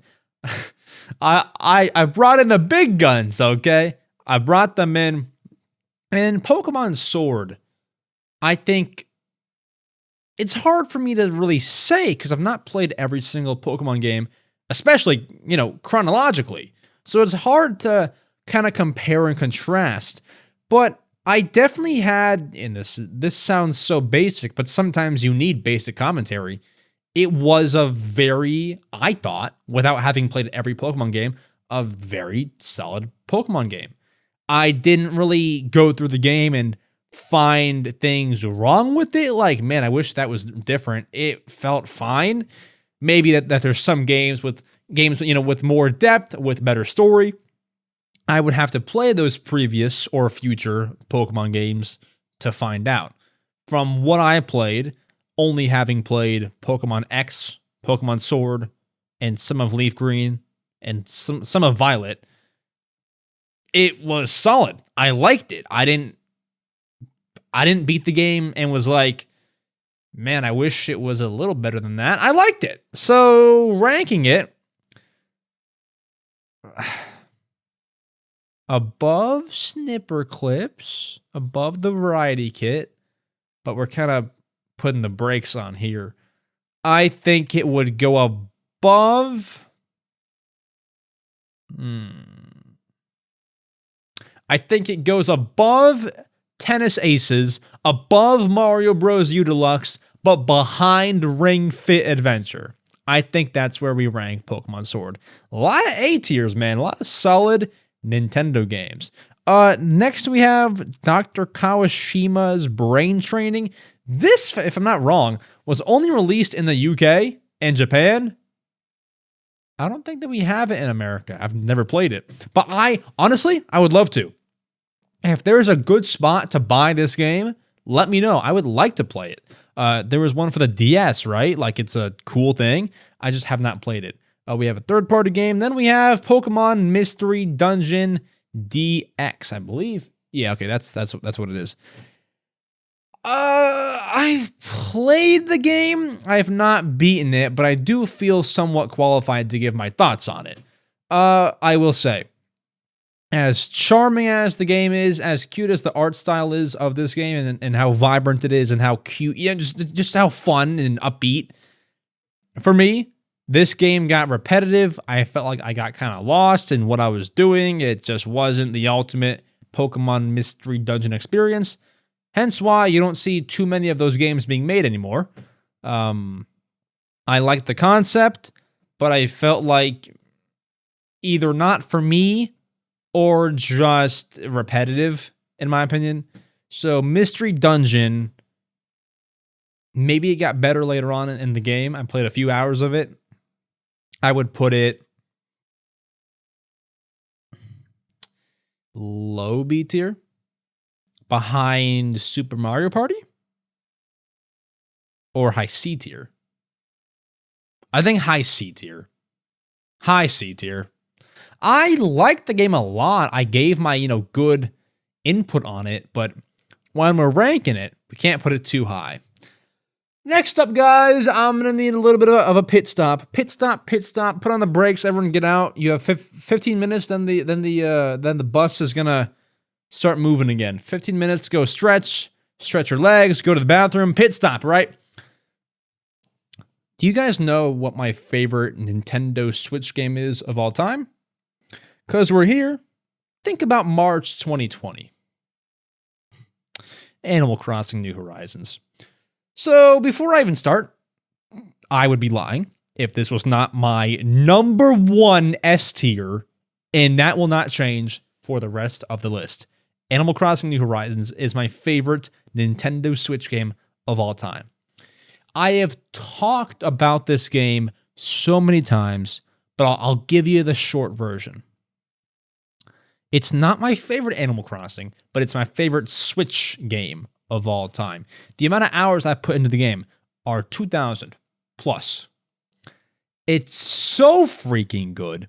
You got a huge island to design. They improve a lot of things. With all of the free updates, they brought back so many things from New Leaf. It's almost like Smash Bros. Like, everyone is here. Cap'n, Katrina, Tortimer, all the old NPCs, they're all in the game. They came with free updates, but at the end, they're all in there. The 2.0 update was a massive highlight of this game. The multiplayer, although it sucks, I'm glad it's there, and I'm glad that it's a thing and easy to do. It takes a long time, but it's easy to initiate. I like all the items, all the customization options. They didn't leave any stones unturned. Phenomenal game. I don't have to tell you that. S tier, number one game on the Switch for me. Then we have Good Job, a third-party game that is published by Nintendo. Have not played it. Xenoblade Chronicles, the first one, Definitive Edition. Have not played it. Clubhouse Games, 51 Worldwide Classics. Take a little pit stop here, folks. Clubhouse Games 51 Worldwide Classics. Scott the Woz was on our podcast and spoke very highly of the game. And this was a game that when I heard about it in 2020, I was all in. I was in because 2020, I was back into my Switch and I was like looking at upcoming releases. You had Paper Mario coming out, you got a few others coming out, and then you had Clubhouse Games. When I heard about what it was, $40, checkers, chess, some other tabletop games, Connect 4, I was like, you know what? This seems like the perfect package for me. So, although I like physical games, I actually did buy it digitally. That way, it would be good for like car rides. So I wouldn't have to bring my cartridge if I was going on a road trip and wanted to play some Clubhouse games. I would have it digitally so that wherever I am, I can always go to those 51 games. It's just a big old collection. No more content, no less content. 51 very popular world games. And really, it's hard to get bored of it. It's really hard to get bored of it. Once again, Connect 4, boxing, baseball, checkers, chess, the box game, like 4 boxes, like 4 lines, or the box claim game. Wow, I forget what it's called. A few others, very solid. Well, not a few others. There's 51 others, or 47 others, or whatever. Where do I rank you though? I rank you above. 1 second, guys. Above Super Mario Party. Even above ARMS, probably. Above Snipper Clips. For what it is. $40, right? $40. Above Tennis Aces. I think it's going to be above Pokemon Sword, but behind Ring Fit Adventure. There we go. That's where I rank it. Above Pokemon Sword at A tier, but behind Ring Fit. Then we have Jump Rope Challenge. If I'm not wrong, this was like the pandemic game, right? I never played this. I never even heard about it. I still have never played this game. Do you just jump rope like a bunch of times? I never played it. I assume that's what it is. It sounds like a little fun thing. I never played it. So, unfortunately, gonna put it in the never played category. I know I should have played it, but what desire do I have to play Jump Rope Challenge? I mean, none, really. What is this next game here? I have to use the iPhone magnifying glass. Let's go ahead and zoom in here. Oh, Pokemon Cafe Remix. Also free and never played. This was, I believe, a mobile game. What turned me off, I played it for like 3 minutes, was the touchscreen. I was like, let's just go back to playing Animal Crossing. So I also never played that. Origami King, Paper Mario. I have not played that because I heard of it when it came out. I mean, I was interested, and I owned the game, and I have dibbled a little bit, but I was like, you know what? I should really just play all the games chronologically. So I am doing that. I beat Thousand Year Door. Now I have yet to play Super Paper Mario. So I am waiting. I will play it at some point. Super Mario 3D All-Stars. I mean, you got 3 solid 3D Mario games in one package. Galaxy. Here's the hard part about ranking this collection here. If Mario Galaxy was on the Switch, we would alone put that at A or S tier. The fact that it's Mario Galaxy, Mario 64, and Sunshine, I mean, it has to be an A tier. All combined, has to be an A tier. I don't care what time of year what year we're in. And then, the games were released in 2009, 2000 something. Like old games, present day, it doesn't matter, is what I'm saying. It's an A tier. And I think that we go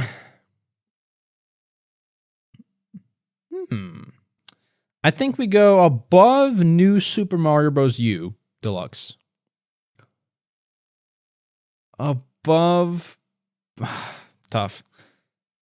Yeah, right in there. Above Mario Bros. U Deluxe, but behind Pokemon Sword. Just because, like, they are a little bit old, which takes out some of the newness and the gimmicks for me. That's where I feel comfortable putting it. We have the other Kirby fighting free game. I forget what it's called. iPhone Zoom In. Kirby Fighters 2. Listen, man, I didn't play it. Mario Bros. 35. I don't want to hear nothing. I shouldn't even have to explain this to you. Please, Nintendo, bring that game back. That was an automatic. Where do I put this? Mario Bros. 35. I'm going to put it above the Variety Kit. Above Tennis Aces, right in there. Nintendo, bring back Mario Bros. 35. If I can use this segment here to talk about Mario Bros. 35, I ask you to bring it back. There was no reason for this to be taken down. Please, okay? Please, I beg. Next, Mario Kart.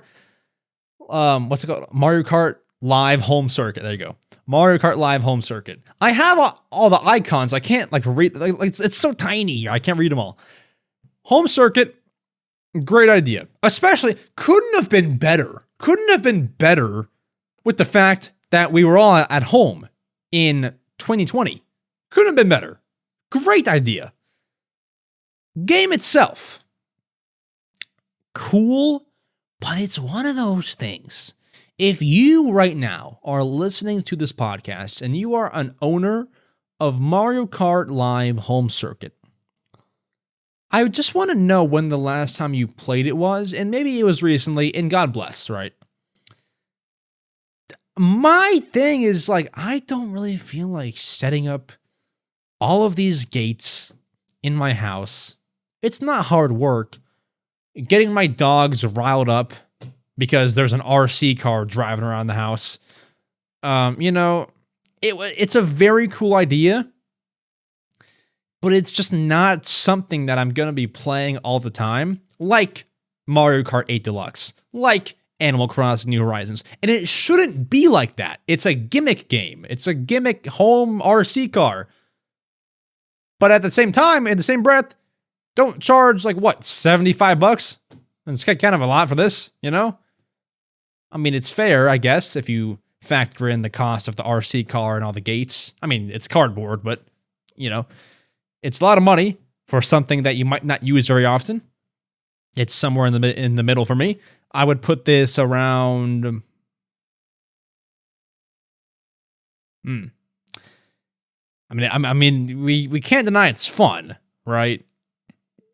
I would go B tier, above Mario plus Rabbids Kingdom Battle, but below ARMS. Yeah, that's where I'm going. It's fun, but I'm not really gonna play that. Next game, I know this game. It's called Part-Time UFO. It was made by HAL Laboratory, published by Nintendo. I just never played it. I have interest, though. I would like to play it, so let me know how it is, if I should even play it. Pikmin 3. Pikmin 3 Deluxe is here. Pikmin 3. I love Pikmin 3. I streamed Pikmin 3, and we had a very fun time. That was almost 2 years ago now, but we did stream it. We did stream it for sure. And solid Pikmin game. I played all the ones in order, so Pikmin 1, 2, 3, then 4. And I will say, I might put Pikmin 3, here's my Pikmin ranking from best to worst. 4, 1, 3, 2, probably. 4, 1, 3, 2. Pikmin 2 is on the lower end. Oh, sorry, Pikmin 3 is on the lower end. But it wasn't bad by any means. I think that there was a lot more change than there was in 2 and 1. Just when you think that you're at the end, it's kind of foggy, but I think Louis steals your fruit or whatever. There's change, there's mix-up, and I feel like it's hard to say that the story is deeper, but maybe I was a bit more invested in the Pikmin 3 story, and I think, as I think C.com calls it, Peakmin. It's just, it was that. It was Peakmin for sure. And to rank it, Where do I feel? I feel like I can say whatever I want about the game. When I look at where to rank it, this is when my true thoughts come out, like about the game, like how I feel about it internally. I feel better about it than Mario Tennis Aces. I feel better about it than Mario 3D All-Stars. I feel better about it. Pit stop. I think it's gonna go behind Ring Fit, but above Clubhouse Games. There we go. Pikmin 3. Coming to theaters near you. Dun, dun, dun. Next, we have a Fire Emblem game, not played. Fitness Boxing 2. I played the first one, but we've not played that one. Whatever this game is, I've never seen that in my life. It's in Japanese letters, and it just says Bond on it. Never heard of that. I don't know if that's the Japanese exclusive game or what. And then we have Mario 3D World plus Bowser's Fury. If it was Mario 3D World alone, this would be an S tier. Shocking, I know. Maybe it is. Mario 3D World is my favorite Mario game, I think, of all time. Maybe Mario Wonder?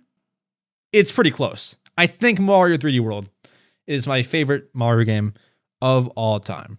And so by that, just me saying that, we're going to drag it to S tier. S tier number 2. So above Mario Kart 8 Deluxe, but behind Animal Crossing New Horizons. So Mario 3D World.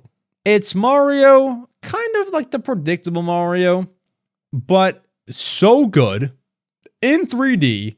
Creative boss fights, like with Bowser on the freaking, what's it called? On his vehicle of sorts. It's been a decade, I forget. And it just had good new features. Like, this is what Mario Bros. U Deluxe should have been. Cat power up, new things like the duplication cherries, like all these things I feel like should have been in the 2D Mario game, in the new 2D Mario game. No, this was when we got the real improvement. This was when we got all the new stuff. Also with the Wii U gamepad, of course, we're talking about the Switch version here. But just, once again, going to harp on the interactivity of the game where you can touch things and they happen.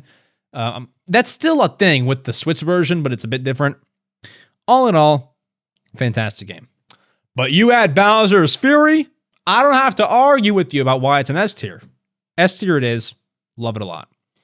Then we have iPhone magnifying glass. What does that say? Bravely Default 2.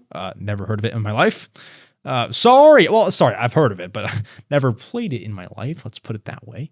I hit some button that says pin images. All right, uncheck that.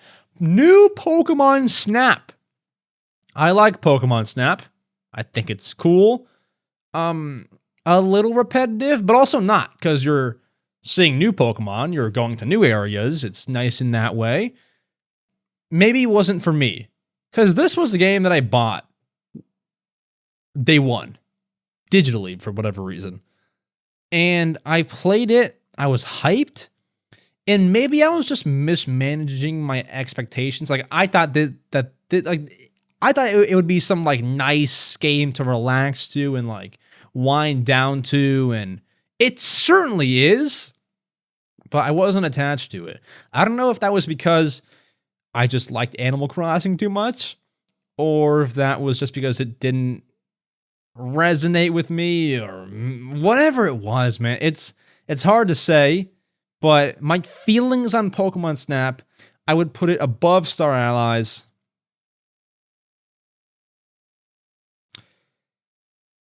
Above Mario Kart Live Home Circuit. I think it's gonna go below ARMS. Below ARMS and in front of Mario Kart Live Home Circuit. There we go. The two Famicom Detective Club games, The Missing Heir and what's the other one?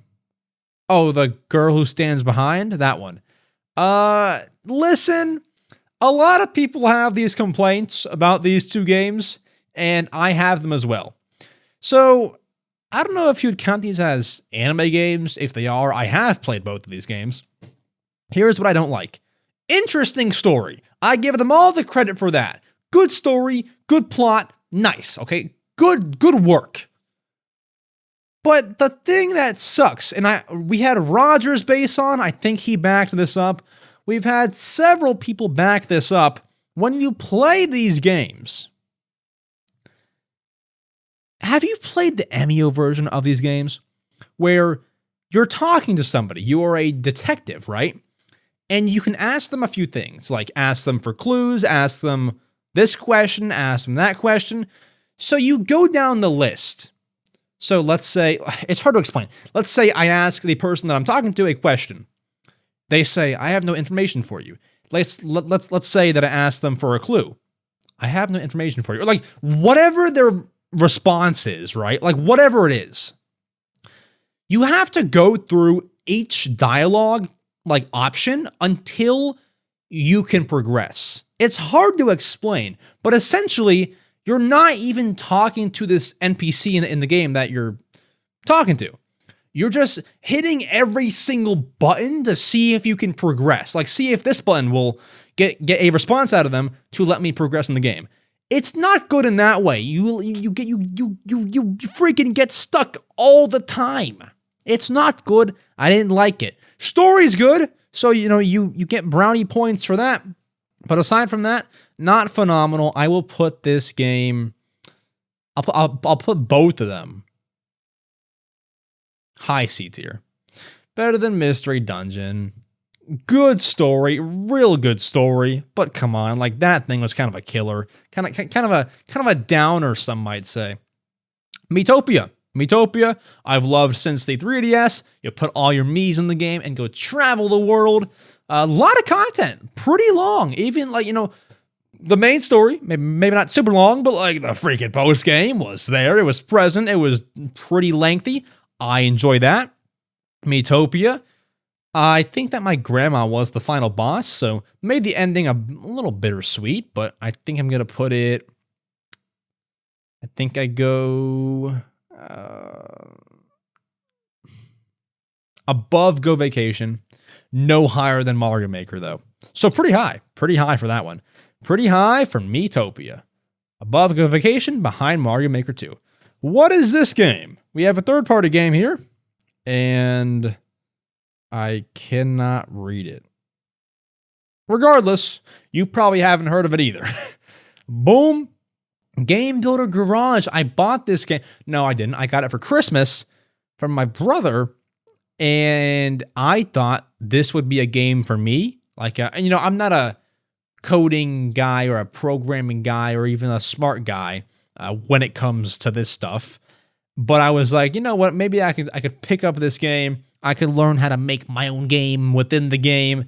And at the gate, I was like, what the heck am I doing? It's so uninteresting. I gave it multiple tries. I'm sure it's a great game, especially for the game-making enthusiast, but that's not me. Simply put, it's not me. So this is going to be like a C tier. Like for me, man, this is a C tier. Just where in C tier? Probably above Hyrule Warrior. Yeah. Above Hyrule Warriors, below the Labo VR kit. There we go. Mario Golf Super Rush.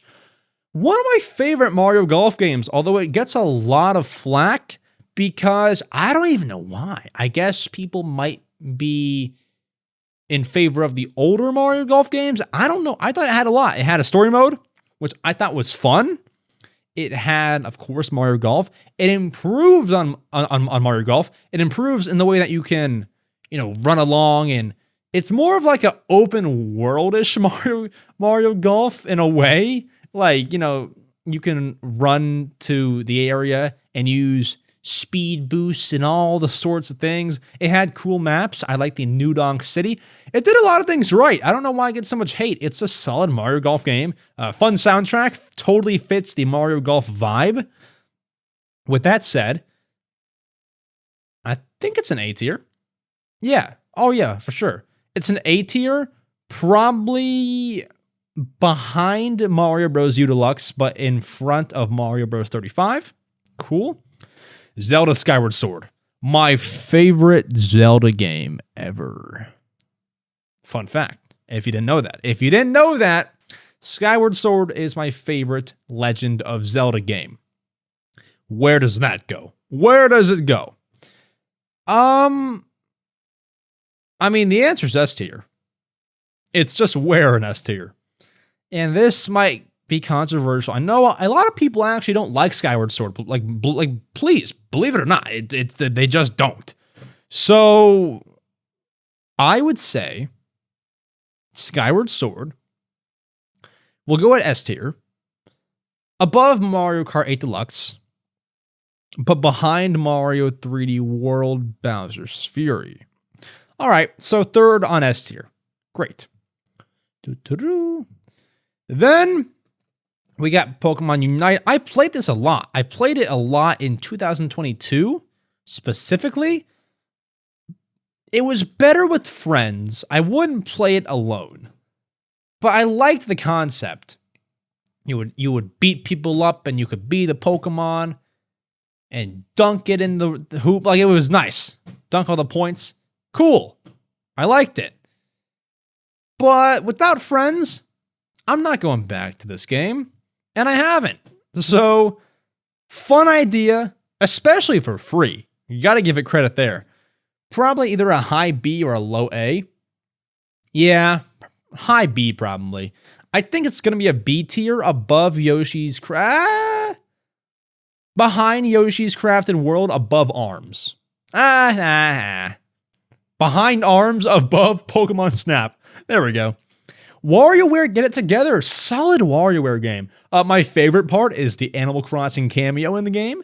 Gotta love it. You gotta love it, my friends. Gotta love it. Animal Crossing cameo in any game will sell me. So I'll take that. Get it together. Good at being WarioWare. But it's not the best WarioWare on the list. I'll tell you that. I'll put it at probably B tier. I think I'll put it at B tier. Honestly, like, I'm not just trying to put it in the exact same spot. Probably above Pokemon Unite, but probably below ARMS. That's probably, like, this is where I put it. So above Pokemon Unite, below ARMS. Metroid Dread. Never played. Wish I have played. I haven't, though. Definitely on my bucket list, though. I was hoping it would go on sale for Black Friday. Maybe it did, and I totally missed it. I don't know, but I'm looking for a sale, maybe. Mario Party Superstars. Really good Mario Party. Really good Mario Party. Although it's kind of a remake of previous Mario Party minigames and boards and that kind of stuff. Although it's a remake. Looking at what the game is. Ignoring that it's a remake. Very good. Very, very good. Even the game with the fire jump rope, even though that's like a few decades old, that's very fun and still holds up to the present day, which makes this game good.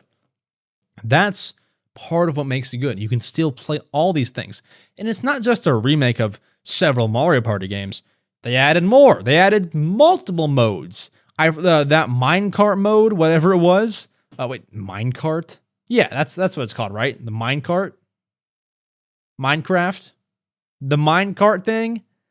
Where, like, you go in the tunnel? Whatever that mode was. Like, dude, they added some pretty cool stuff, man. So, Superstars gonna go... It's not the best Mario Party game here, but it's better than Super Mario Party. I think we'll go low A tier. We'll go above Snipper. We'll go above Variety Kit. We'll go above Aces, above Golf. So a mid A tier, it seems. We're going to go above Pokemon Sword, but behind Clubhouse Games. So mid A tier. Mid A tier. Pokemon Brilliant Diamond. I got it for Christmas, but I did play it. I played it, but I don't feel confident enough to give my thoughts on it because I didn't beat the game and play it fully. So, Shining Pearl, not played. Brilliant Diamond, I have played it, but not enough to give my thoughts. I'm sorry. Big Brain Academy. Big Brain Academy. Brain versus Brain. I got this game for Christmas 2021 and could not have been happier. I love Big Brain Academy so much. It's not even a joke, dude. Big Brain Academy will always hold a special place in my heart on the DS, on the Wii, now on the Switch. Of course, it can be seen as a brain game, a math game. And yes, it is a brain game and a math game. But the cute little textures, that stuff makes it nice. The ability to it's not, Big Brain Academy is not like an IQ test, but you can test your, I think it's like your brain score. I'm a bit foggy. I play a lot of games. Your brain score, and you can see what you're good at. Like, are you better with memory than you are with computing? Are you better with math than you are, whatever. You can see what you're good at. Kind of teaches you more about yourself. And although it's kind of a brainy game, I think it's fun. I enjoyed the game. So for that, I'll put it at, honestly, A tier. It was, very, very fun. Maybe not for a lot of people, but for me personally, above Aces, above Mario 35, behind Mario Golf Super Rush. So in front of Mario 35, but behind Super Rush. Pokemon Legends Arceus. Oh, snap.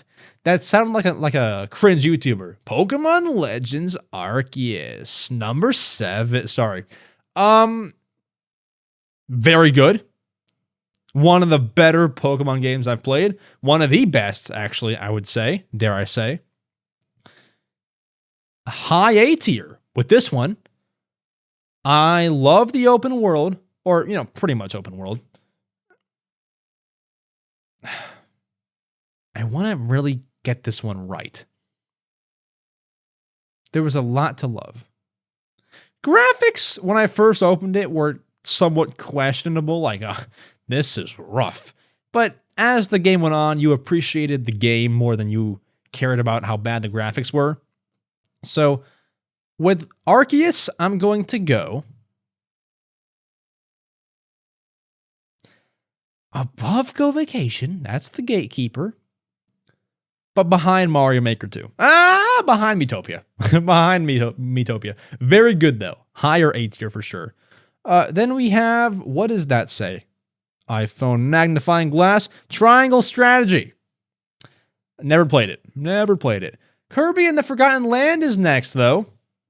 Forgotten Land is my favorite Kirby game as of right now. 3D, you can eat a car. What I liked here is Kirby could do a lot more things. You can swallow things and be more things.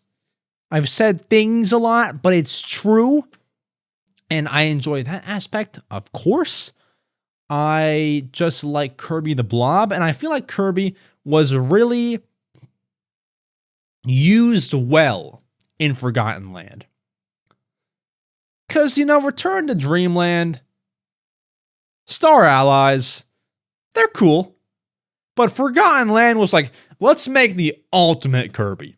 And they did just that. Forgotten Land for me, A tier 100%. We're going to go tough. Looking past any sort of nostalgia with these games on the list here, we're going to go above Miitopia, but behind, we're going to go above Mario Maker. We're going to go no. We're going to go above Mario Maker, but behind Donkey Kong Country Tropical Freeze. All right, Nintendo Switch Sports. This one is divisive. This is very divisive because people are like, this sucks. It's not like Wii Sports. Let's break this down. So I generally fall on the side of, I like this game. It's a good game. But recently, I've kind of been like, man, we got Wii Sports on the Wii for free.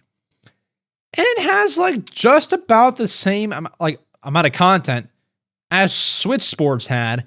And Switch Sports was $50. That's insane. Now, I think Switch Sports should have been $30. And it was $50 for the physical edition with the leg strap, $40 digitally. So it was almost $30. But at the end of the day, if you're a physical buyer, it's still $50. So $50 for a game, well, we have to account for this. They added in 2 sports via update. Golf and basketball. I don't know why they added in basketball 2 years later. That felt like a passion project or something. Got to give, some credit there. They tried. They put effort. They put love. I think it's either a high B tier or a low A tier. I think it'll be a low A tier. Because I do fall on the side of it's a good game. It's a pretty cool game. Regardless of its past. Wii Sports and Wii Sports Resort. Those being arguably better. I would say it's above Big Brain Academy, but above Mario Golf, above 3D All-Stars, but behind Pokemon Sword. That's where I put it. Mario Strikers Battle League.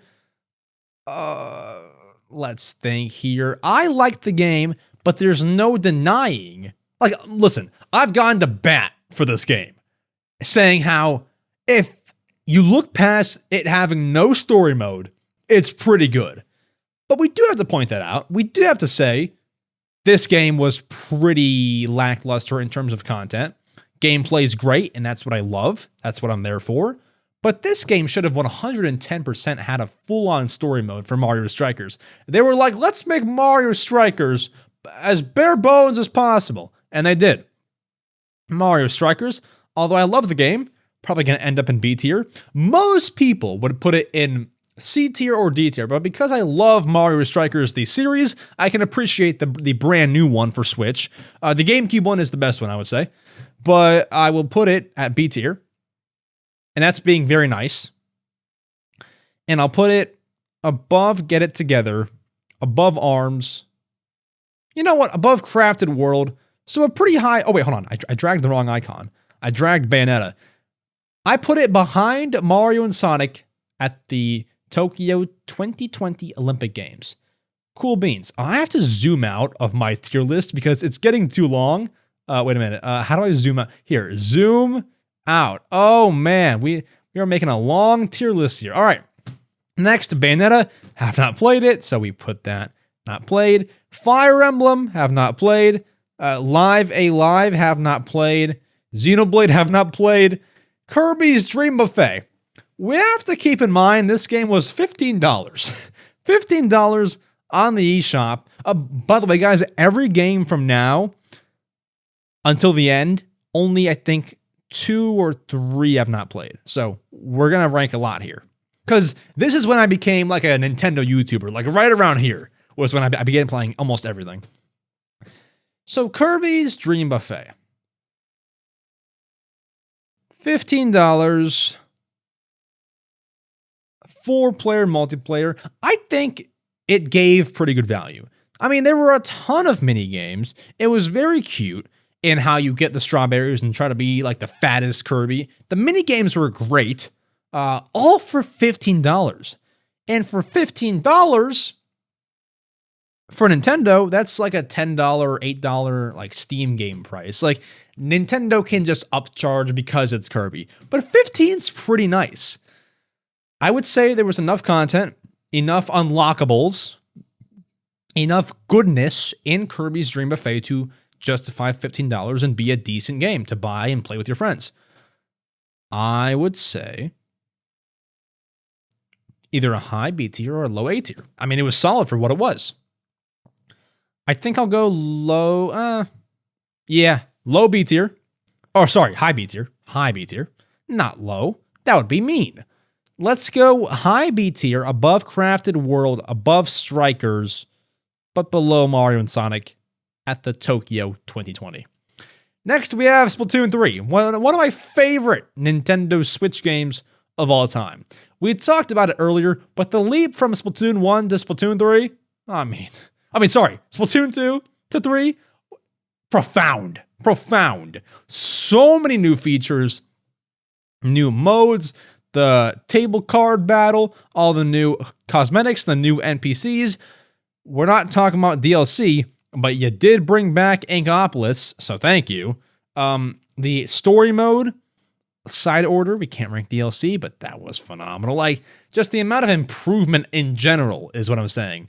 is so nice. New weapons, the bows, everything was just what we should have and more in a brand new Splatoon game. So I think that they nailed it on the head, on the money, boom, you know? And so it's easily a very high A or an S tier for me. I have to figure it out. So do I like it more than Splatoon 2? Yes. More than Mario Odyssey? I would say yes. More than Breath of the Wild. Because if it's more than Breath of the Wild, then it's going to be an S tier. That's so close. I think it's a tier behind Breath of the Wild. And this might contradict, because I believe in the past, I said that Splatoon 3 was a top 5 Switch game for me. It just really gets different when you put it on a tier list. It just really does change. I think it's an A tier behind behind Breath of the Wild. All right, Splatoon 3 at the very high A tier slot. Come on, boom, nice. Mario plus Rabbids Sparks of Hope. I've dibbled and dabbled. It's a lot of the same, but I have not beaten it. I do not feel qualified to give my thoughts. And then we have, I believe, is that a Bayonetta game? What is that right there? What is that? I've not played this. Actually, it might be a few more than 2 or 3 games I've not played. Bayonetta 3, have not played. Pokemon Violet, I own the game and I have played it a decent amount. But the only problem is,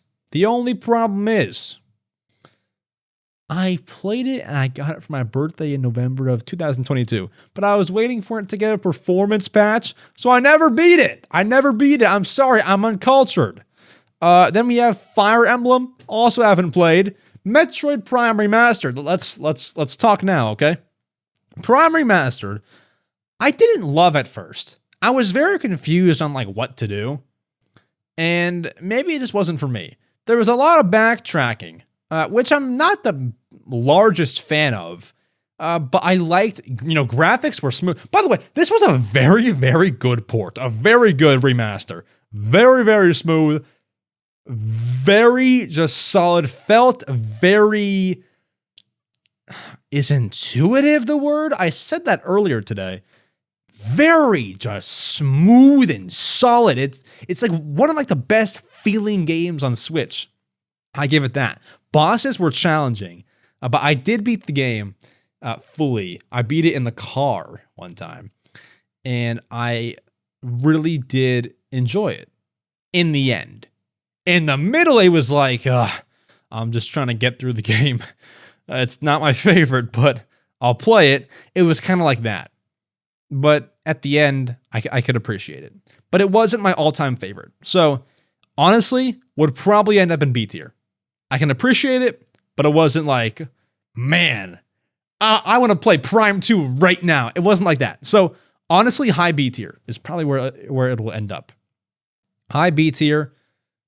We're going to go above Dream Buffet, Kirby, but behind Mario and Sonic at the Tokyo. All right, we have like 20 games left. Kirby's Return to Dreamland Deluxe. Solid Kirby. Standard Kirby. 2D. You float.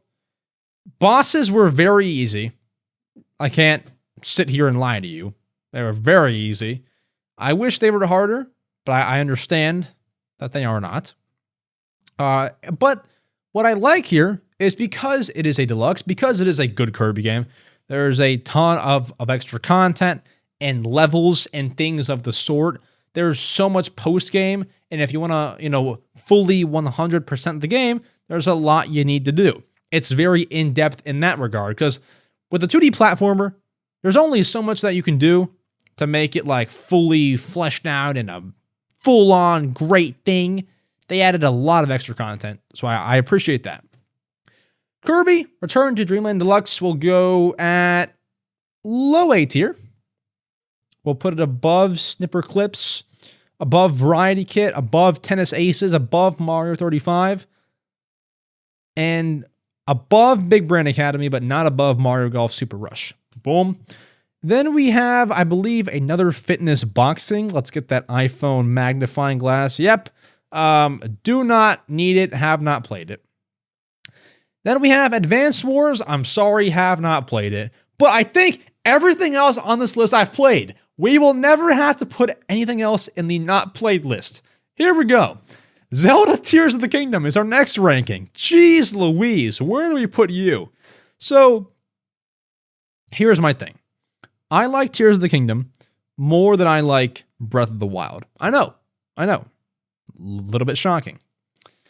I thought the story was darker, and I like that. I like that element. I like how it was darker. I liked that Ganondorf was the man as opposed to Calamity Ganon. You know, like it was cool. I like the darker element. I like the whole build up to the game. Obviously, we can't rank based on that, but just recollecting all my memories here, it was really good in that regard. Tears of the Kingdom was everything I wanted and needed in the Breath of the Wild sequel. With that said, I like it better than Breath of the Wild. Do I like it better than Mario Kart 8 Deluxe? I do. But I don't like it better than Zelda Skyward Sword HD. So, we put it just behind Skyward Sword HD at S tier. Then Pikmin 1.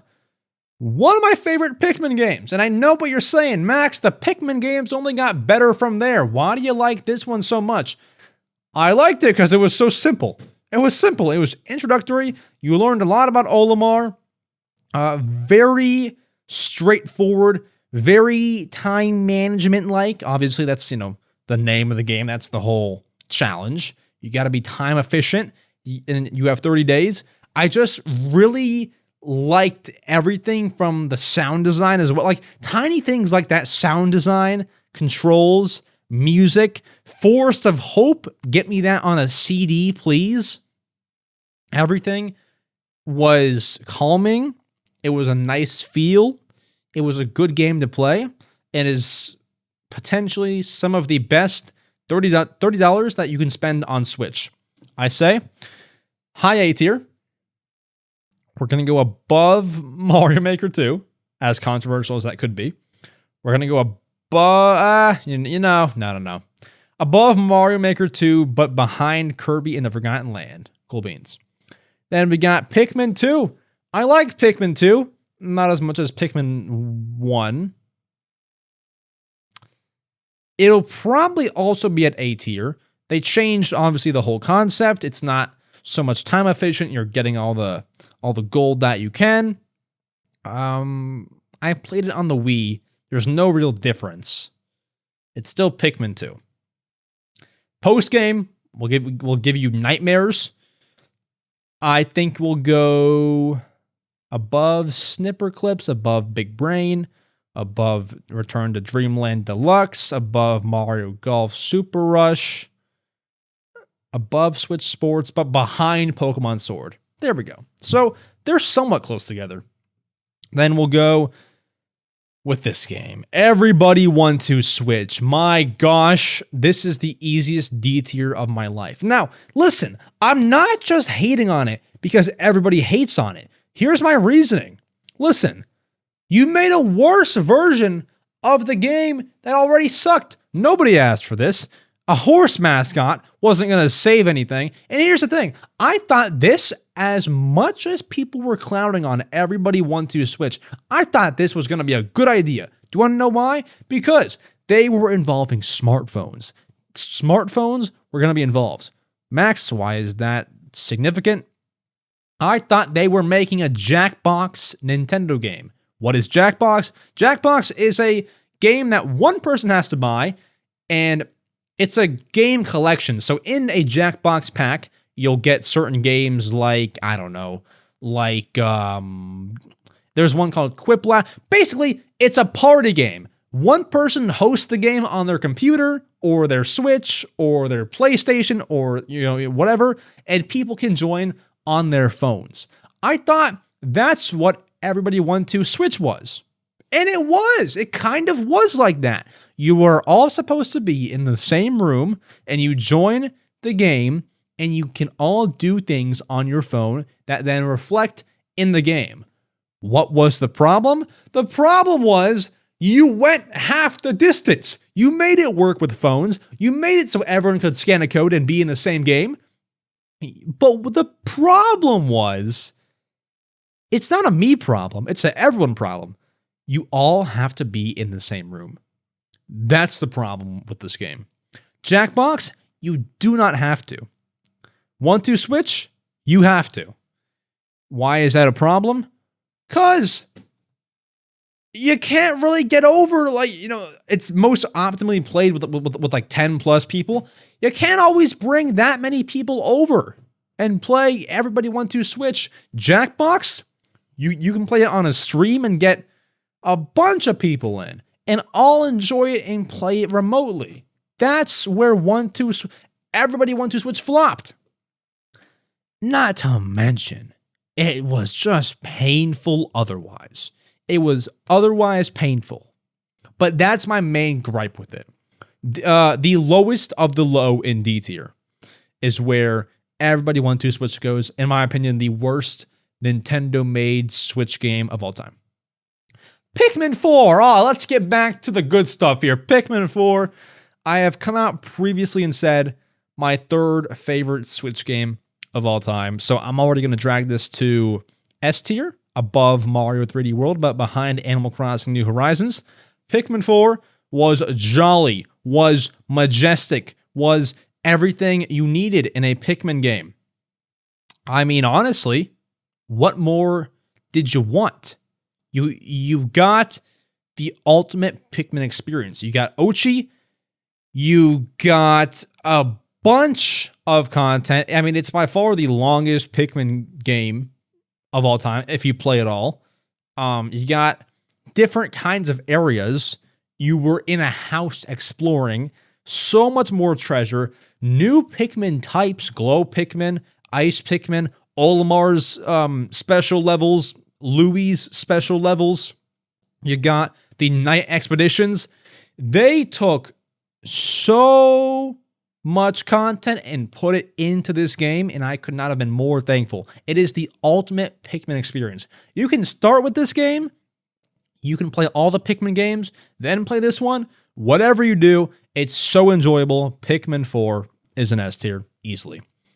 F099, if I'm being very honest, was very fun at the beginning. Now it's kind of like, it's all right. Not too shabby, you know? I would say F099 would probably, for me, be a B tier or a low A tier. I liked it at first, but it's hard for me to really get into it and play multiple sessions in one gaming session, like multiple races in one session. So I'd probably go maybe, behind Snipper Clips at A tier.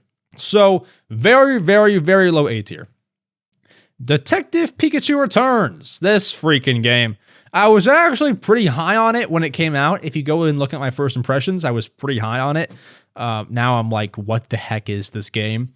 Not what it should have been. Should have been a lot better. I think they were just trying to make a sequel. In 2018, they announced that they were making this. And I feel like halfway through, they were like, oh, come on. Let's just finish this game and just have it be over with, So I think, honestly, it probably ends up at a high D tier because it's not as bad as like the robot kit. You know what? I'm going to put it above Fitness Boxing at C tier.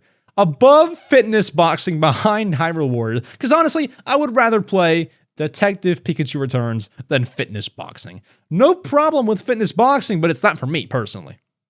Then Super Mario Bros. Wonder. My, oh my, what do I do with you? I think it's an S tier. For sure. I think it is an S tier.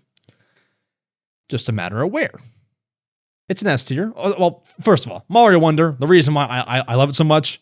Soundtrack, creativity, brand new features. Like, for example, I love the new levels, such as it was kind of like a break. It was kind of a break from making things repetitive. One of them is like an I Spy, not an I Spy, but like you run around the level and find hidden things. Just having things be different, having the badges be a thing. It makes the game less mundane and less repetitive. Standees were awesome. The online interactivity was great. You can see people from around the world. I love that part so much. I wish that they would have that for other games too, like online player ghosts in real time. And just my favorite 2D Mario game, not favorite Mario game, but favorite 2D Mario game. Here's the thing. Do I put it above Mario 3D World? You might think, Max, you said Mario 3D World is your favorite Mario game. You can't do that. And I think that you're right. I just question if it should go above there just because 3D World was not made for Switch. It was a Wii U game. But I think I can't do that. I'm gonna put it behind 3D World, but above Skyward Sword. That's where I put it.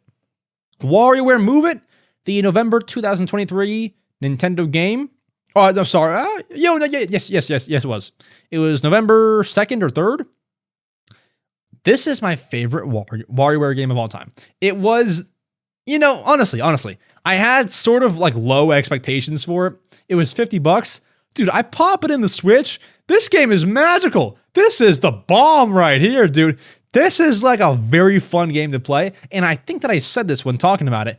When I was playing it, I couldn't get the smile off my face. It is the funniest, weirdest, kookiest, funkiest game on the Switch, and I love it for that reason. The reason being it brings you joy. WarioWare Move It, I'm going to slot it at low A tier, probably above Big Brain Academy, but below Kirby's Return to Dreamland Deluxe. Cool. Mario RPG. Super Mario RPG. I liked, but I like platformers. Sorry, my lips got stuck. I like platformers over RPGs. And I didn't love this too much, if I'm being honest. I just didn't love it. I didn't love it. I liked it. I didn't love it. I don't know what it was. Maybe just the style of it. Kind of controlling, not the same. Controlling weird. Too much dialogue, which dialogue is part of an RPG, but I didn't love it. Maybe, that's part of the reason I didn't love it. There's just a lot, and it wasn't amazing dialogue, I felt. It was a fine game. I would put it... I'll put it above F-Zero 99 at A tier, above Snipper Clips. But honestly, dude, behind Mario Tennis Aces, I think is where I put it. It wasn't my favorite, man. But something that was my favorite was the first game of 2024, Another Code Recollection. I love this game to the moon, dude. This game was so good. I mean, so good. So good. This was it. A lot of people didn't like this game or looked over it. I really, really enjoyed Another Code Recollection. I mean, where do I begin? It's 2 games in one, ported from the DS, or remade from DS and Wii. The first story, Ashley, the main character. Where do you begin? I'm kind of foggy. Her mom died, and she got a letter from her dad to come to this place.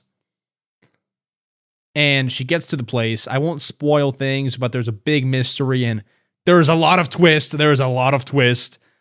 And without spoiling things, you find out a lot of information. It gets a little bit intense at the end. A little bit intense. Pretty intense. Some stuff happens. And it's a really good, thrilling ride of a game. I liked it a lot. The second part of the game, I don't want to spoil, because there's a lot of things I can't say. But Ashley goes to a camping ground area, and her dad's not there to pick her up. You got to go find him, and you kind of find out the place that he works, and some things happen to Ashley, and I'll let you find out for yourself. She meets her mom. I just spoiled something for you. She meets her mom. But it was a magical game. Lots of change, and I like This made me find out that I like visual novels. So with all that said, I'm going to put the game at S tier. It is my second favorite Nintendo Switch game of all time, if you can believe it. I love the game so much. Play the demo, it's free. Try it out. Let me know what you think. Then Mario vs. Donkey Kong, $50 game for the Switch, the remake from the Game Boy Advance. Fun. Very fun. But could have been better, could have been longer. Could have been more challenging. I think it's an A tier. I think that it's an A tier. I just don't know how high. I think it's an A tier behind WarioWare Move It, but above Big Brain Academy. Because I like puzzle games like that. Yeah. That was what I said, right? Behind WarioWare, but above Big Brain. I like puzzle games like that. But it's a little bit easy. It's a little bit the same thing. You can replay it and they make it harder for you, but I'm not going to replay it all over again. Also, there were some weird glitches. Some glitches where like you would jump at the wrong time and you would like fall through a platform. I made a whole short about it, but it falls flat in some areas. A tier it is. Princess Peach Showtime it had all the makings to be a good Nintendo game. And it was. I mean, it was decent. There was a lot of change, which I like. That way, it's not repetitive like Mario vs. Donkey Kong. It's not repetitive, but it felt very kiddie, which is fine. Nintendo games can be kiddie, but I gotta say, there was zero challenge whatsoever. This was the easiest game of all time. I talked about this when me and Roger's Base ranked them 2 weeks ago or 3 weeks ago, and I was saying how this final boss battle was just awful. I had to stand in the same spot and just spam A, and the boss died. If that's what you want in a final boss, I don't know what to tell you. I mean, this game is for you, I can tell you that. But that was not good. Not good. Not good at all. I didn't like it. So, for that, it was a creative game, a new twist, giving Princess Peach her own game for the first time in many years. But I'm going to put it like at very low A tier. Or high B tier. High B tier. I'll probably put it behind Mario and Sonic at the Tokyo, but above Metroid Prime Remastered. Behind Metroid Prime. Endless Ocean Luminous, another D tier game. Let's go ahead and place it. It's above the Everybody Want to Switch games and Want to Switch, and it'll also go above the Robot Kit Labo. So it's high D tier, the highest D tier. Endless Ocean Luminous was a full-on wreck. Story mode, some of the levels were just cutscenes. Online had a timer for whatever reason. It fell flat. After you find like 200 fish, you can't find any new ones. Online performance is good. I give it that. Not a lot to do. Doesn't last you too long. And a big red flag with the game is they had in-game events, which usually bring the buyers of the game back to playing the game. I had no interest in playing their in-game events. The game was that bad. I didn't want to go back to it. So, really bad, D tier it is. Paper Mario Thousand Year Door. I did say that I was not the biggest fan of RPGs. However, this was like the RPG.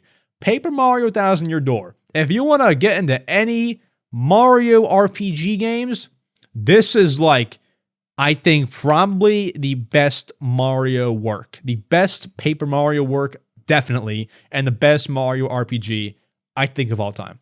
Paper Mario Thousand Year Door. What are you going to do? Argue with me? This game is freaking phenomenal. The story, great. The companions, great. The twist, the turns, great. The different chapters, all different, all unique, all fresh, all new. Soundtrack, phenomenal. Extra content, phenomenal. Secrets, phenomenal. Easter eggs, phenomenal. What more do you want? Length, phenomenal. 20 plus hours. Price, $60. all worth it. Remake, gorgeous. Graphics, gorgeous. There is nothing bad I can say about this game. And for that reason, it's either very high A tier or low S tier. I think it's high A tier. I think it's A tier behind Splatoon 3, but above Mario Odyssey. So third A tier. Then Luigi's Mansion 2 HD. This one, man, hard to say. I didn't love it, but I wouldn't call it a D tier. Luigi's Mansion 2 HD, I didn't like the difference between that game and Luigi's Mansion 1. I didn't like how it was level-based. I didn't like how things just felt different overall. Things were also pretty hard in that game. Like, how am I even supposed to figure all this out? That was kind of tricky for me. It wasn't a pleasant experience. I did have to look a few things up. I will say, boss battle was pretty good. I did like the final boss battle. I felt it was nice. I felt it was good. That I will give it credit for. It was like not outstanding, like not insane, but it wasn't bad. If it was bad, this might be a D tier. If the final boss sucked, could be a D tier. No, like it was kind of creative. So I say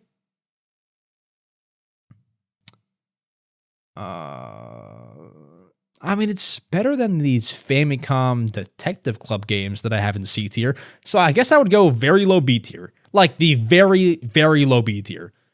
The end of B tier. So behind Super Mario Party. Cool. Then we have Nintendo World Championships NES Edition. Very cool collection. I bought it. I enjoyed it. And I got a few hours of it. A few hours out of it. However, me and Roger talked about this. You're making an NES game collection and just asking me to do several things within NES games that you've already created. How the heck were there not more games in this collection? You could have added Punch-Out, for example, to this collection. How there were not more games in here? It confuses me. There were, what, like 12, 15 games? NES games? You can put 30 in there. It was weird. It's a $30 game. I understand that. They did a cool special edition. But there should have been more depth to it. And there's like, there's good content. There's like those online challenges and things like that. It's cool for what it is, but not my favorite. So I was high on it. I was kind of high on it, but now looking back, like, man, they really could have done more. Low B tier, no, it's like a high B. It's a high B tier. It's lower than ARMS, lower than higher than Pokemon Unite. All right, mid B tier it is, higher than Pokemon Unite, but behind WarioWare Get It Together. Yeah, that feels pretty good. Emio the Smiling Man. I've not beaten the game yet, but it's really interesting so far. It's really, really interesting so far. I guess I would put in not played because I don't feel confident to give my thoughts on it yet. But it's really interesting so far. Very, very cool. Zelda Echoes of Wisdom. Dude, I have not beaten it, but I'm like 90% of the way. So I feel qualified. I feel pretty qualified. If you're wondering why I've not beaten it, came out in September, pretty much October time. At that point, I was playing my Animal Crossing games and getting all into the Halloween spirit. And, now it's Christmas time. I'm playing my Christmas games. I haven't played a lot. Okay. But Echoes of Wisdom, I think, was the perfect way to give Zelda her own game. I like the Echo feature. I said it before. That gimmick was perfect. You couldn't have given Zelda a better gimmick, a better feature to have in her own game than the Echo feature. You scroll through the big menu of things and you come up with ways to solve puzzles. What I like a lot is that whenever I solve a puzzle in the game, man, I really feel like it is not the way that I should be solving the puzzle, but I do it anyway. The trampolines, the beds, I make all sorts of random combos, but the game is really good so far. Not the final boss. I've not gotten there yet, but I feel qualified to rank this. If the final boss falls flat, that could affect the ranking. but being 90% of the way through, very good depth, very good puzzles, very good character, dare I say, development. Would I say that? Yes. Very good stuff, good story. Good. I think I'll put it a tier above Miitopia, above Mario Maker. Above Mario Maker? Nah. Behind Mario Maker, above Miitopia. Cool. 2 games left. Super Mario Party Jamboree. I would say this is the best Mario Party game of all time. My favorite Mario Party game of all time. The best. So much content. The 3 Joy-Con control games, the chef game, the flying school game, and the other one I'm forgetting. Great in-depth and even occasionally longer mini games. The Bowser's Kaboom Squad and the Koopathlon. Great new side modes for Mario Party. I love them both and enjoy them both. Like, those are what I play more than the actual Mario Party board game. And don't get me started on the Mario Party board game. That's at its peak too. Everything about Jamboree is peak. I think it is the greatest Mario Party game. And that's saying a lot, because my favorite Mario Party game prior was Mario Party 8. And we went how many years without it being overtaken? Like 10, 12? So this is my brand new favorite Mario Party game by far. Jamboree, very solid. I might put it at S tier. I think it'll go at S tier behind Mario Kart 8 Deluxe. Yeah. So low S tier, but it's very, very good. Finally, Mario and Luigi Brothership. Listen, I've not beaten this game either. It's so long and I'm playing other games at this current moment. But I really shouldn't be ranking this, but I'm going to do it just because, listen, I'm nowhere near qualified. I should put this in not played, okay? Sorry. But I will rank it just for fun. I gave my thoughts on this game recently. I hate how little Luigi is involved. He used to be a lot more involved in Superstar Saga. I don't like how they spell things out for you a little bit too easy, but I do like how it does remain mostly faithful to the Mario and Luigi series. I will have to play more to officially rank it, but just for fun, I think it's going to end up for me, probably being A tier, above Ring Fit, but behind Go Vacation. And folks, that is my Nintendo Switch game tier list. That I think is solid. Should I read through them all? At S tier, we have Animal Crossing New Horizons, Another Code Recollection, Pikmin 4, Mario 3D World, Mario Wonder, Skyward Sword, Tears of the Kingdom, Mario Kart 8, and Jamboree. At A tier, do I have to read all these? I'll read the top 10.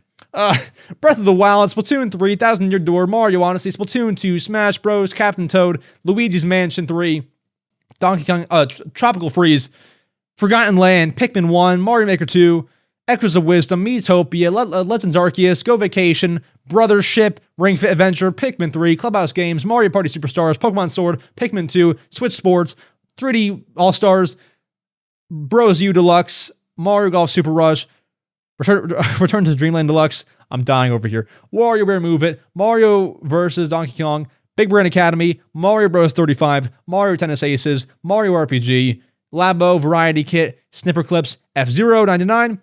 At B tier, we have Mario and Sonic at the Olympic Games, Metroid Prime Remastered, Princess Peach Showtime, Kirby's Dream Buffet, Mario Strikers Battle League, Yoshi's Crafted World, ARMS, WarioWare Get It Together, NES World Championships, Pokemon Unite, Pokemon Snap, Mario Kart Live Home Circuit, Mario plus Rabbids Kingdom Battle, Kirby Star Allies, Tetris 99, Super Mario Party, Luigi's Mansion 2. At C tier, we have both Famicom Detective Club games.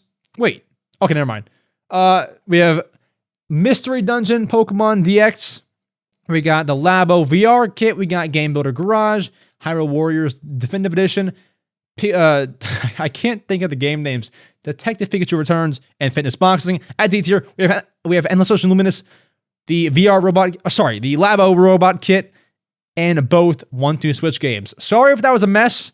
I just wanted to get through all that without boring you. So, folks, that is my tier list, but without further ado, look at it, take it all in, clap for the tier list. That was a good little segment there. Let's go ahead and get to your favorite segment of the week, the Q&A segment, where I answer all of your questions you asked me. Let's get freaking to it. Folks, it is time for your favorite segment of the week. It is time for the question block segment, where I answer your questions you asked me through my YouTube community tab post, link down below if you want to get linked to the community tab. Every single Tuesday, I ask for questions. You leave them there. Or if you don't want to wait for that, you can join the Discord server, link down below, and ask me questions there. And our first question comes from Spectral89, who asks, if there was a plush of every Animal Crossing villager, which ones would you buy? Yeah, so I already have a few. I would buy Fret, my favorite villager, the dog. If you're including NPCs, I would take Jingle. And I'll give you one more. I would buy Butch the dog. I don't know if they made one of Butch, but I would certainly buy Butch. Fret, Jingle, and Butch. Give me those three. 2 dogs and 1 reindeer. Sick. Goatfish asks, what do you do when you're not making videos or playing games? Good question. If I'm not making videos, I am playing games. If I'm not playing games, like you said, I'm watching TV. So most of my day is spent making videos, either the podcast or shorts or long form or, whatever it is. I usually unwind by playing games. If it's not that, I'm either at the gym. I'm going after the podcast here. Gym. Watching football /TV /Family Feud /Shark Tank. Or miscellaneous. Miscellaneous being something that I don't usually do, but I'm doing. So, for example, like I'm at Target, or I am doing an arts and craft project, or something of the sort, right? Something random that I don't usually do. Mostly watching TV if it's not making videos or playing games. I don't party. I don't have friends like that. Nor would I want to do any of that kind of stuff. I just chill, lay low, and that's my favorite thing to do. So yeah, I do that sort of stuff. Mario Bros fan asks, what is your favorite Switch game apart from Animal Crossing? And is there something nice you can say about the Wii U? Mario Bros fan, you must not know me, my friend. You're asking me to say something nice about the Wii U? The Wii U is my favorite console of all time. Me and you, call me after this podcast. I'll sit you down for 19 hours and talk about the Wii U. I'm just kidding. Not a lot of people know my favorite console is the Wii U. So I don't blame you there. I can say a lot of nice things. I'll say one nice thing. I'll say it's got very good personality and music. That's 2 things, but whatever. And then they also ask, favorite Switch game apart from Animal Crossing. We actually answered that last segment. I don't blame you for asking that kind of question because you didn't know that we were going to do a segment of my favorite Switch games. Another Code Recollection is so good. Second favorite Switch game of all times. Very, very good. Our next question comes from Cappy, who asks, why is Thanksgiving your favorite holiday? Did I say that? I probably did say that. I go back and forth. Thanksgiving is my favorite holiday sometimes, and then other times it's Christmas, then Thanksgiving. But either way, why is Thanksgiving so high on my favorite holiday list? The reason being, Thanksgiving is right next to Black Friday, which is right next to my birthday. My birthday, Thanksgiving, and Black Friday all fall in the same general time frame, and for that, I love it. Because it's a whole week of festivities. It's not just Thanksgiving, it's a whole week. So I guess you can say that I love the whole week, not just Thanksgiving as my favorite holiday, but man, it's all good stuff. I would say either Christmas or Thanksgiving is the favorite holiday, and then Halloween's below that. Then I'm not sure what else. Everything else after that is pretty even, so There you go. DZ from the Discord asks, if you could have anything from the 3DS besides games in the next Nintendo console, what would it be? So anything except for games. So I couldn't say Tomodachi Life. I couldn't say Animal Crossing New Leaf. Something from the console. I would probably say either Street Pass, Miiverse, or the Play Coins, which were used in games. If you got steps in the real world, they would transfer over to Play Coins, which, you could use in games. I would say probably Street Pass. I mean, that's a basic answer. That is a predictable answer, but let's be honest. My answer would be Street Pass. You bring your Switch next to your homies in real life, you're out in public, and your Switches can connect and exchange data. That is so cool. Who wouldn't want that? Street Pass is my answer, but I would love to see Miiverse. It would never come back, but I would like it. I would. I wouldn't complain. I'll tell you that. Phoenix Smith asks, what is your favorite companion from a Nintendo game? Example, Cappy from Mario Odyssey. I know the answer. I don't know how to say her name. The companion from Zelda Skyward Sword. I always called her Fee, but when I call her Fee, I get corrected by people saying it's pronounced Fi. F-I is how you spell her name. Fee, Fi. I always said Fee, but I guess her name is Fi. So my answer is Fi from Skyward Sword. Thankfully, now that I know that, I won't have to be corrected again. It is Fi from Skyward Sword. Can I Google that? How do you pronounce Fi from Skyward Sword? Yeah, they say Fi. Yeah, they say Fi. I've always said Fi. Wait a minute. Someone said on Zelda Dungeon, it translates to PHI, which is pronounced Fee. It's so mixed. I don't know. Fee would be pronounced like Fee in Japanese. I have no idea. It's so mixed. Fee, Fi. I like her a lot. Dos Platt asks, do you sleep on your side, stomach, or back? What a question. So, I think I'm a side sleeper, but I do alternate between side and stomach. I can't do back.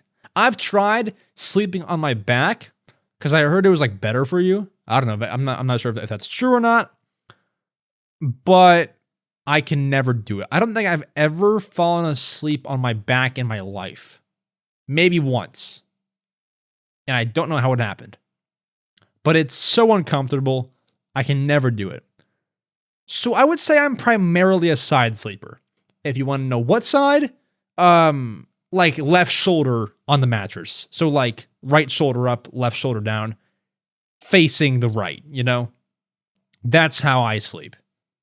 I do alternate sleeping sides, and I will sometimes do the stomach, but mostly sides. I don't know how I know people that sleep on their stomach, but like face down, like their face is in the pillow. Dog, how do you breathe that way? If you're on the stomach, your head should be turned. So then your face is on the pillow, like your cheek is on the pillow, but you can still breathe. I don't know how they do it, but I know people that can do it. So weird. Finally, Epic Jacob asks, how would you rank the Koopalings from worst to best? Rank the Koopalings. Okay. Can I even name all of them? Let's see. We got Larry, Roy, Lemmy, Wendy, Iggy, Morton, and Ludwig. That's all of them, right? Let me double check, but I think that's correct. All Koopaling. I think that's all of them. But I have to see them anyway to like rank them all. I have to see them. Yeah, that's all of them. All right, cool. So from best to worst, I go Lemmy, Larry,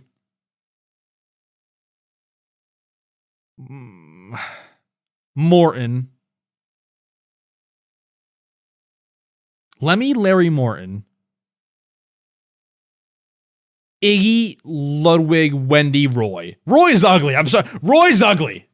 Don't talk to me about Roy in the conversation. Roy's not it, bro. But that's how I'd rank the Koopalings. And yeah, those are all of our questions. Folks, thank you so much for tuning in to this long episode of the Mario Matter. We do it just for you every single Saturday. So subscribe, hit the like button, leave us 5 stars. We would appreciate it. Everything that you can do to help, we appreciate it so much. And with that said, I'm going to go to the gym now. I'm going to edit the podcast before the gym and then go to the gym. And thank you all so much for listening. If you made it this far, comment down below the word, December? Comment down below candy cane. That's 2 words, but comment candy cane if you made it this far. And we'll confuse everyone that didn't comment candy cane. With that said, folks, thank you so much for listening, and I will see you in the next episode of the Mario Matter. We wish you a great December, a great weekend, all of the rest of it. I'll see you next Saturday, hopefully with a guest for more. Adios.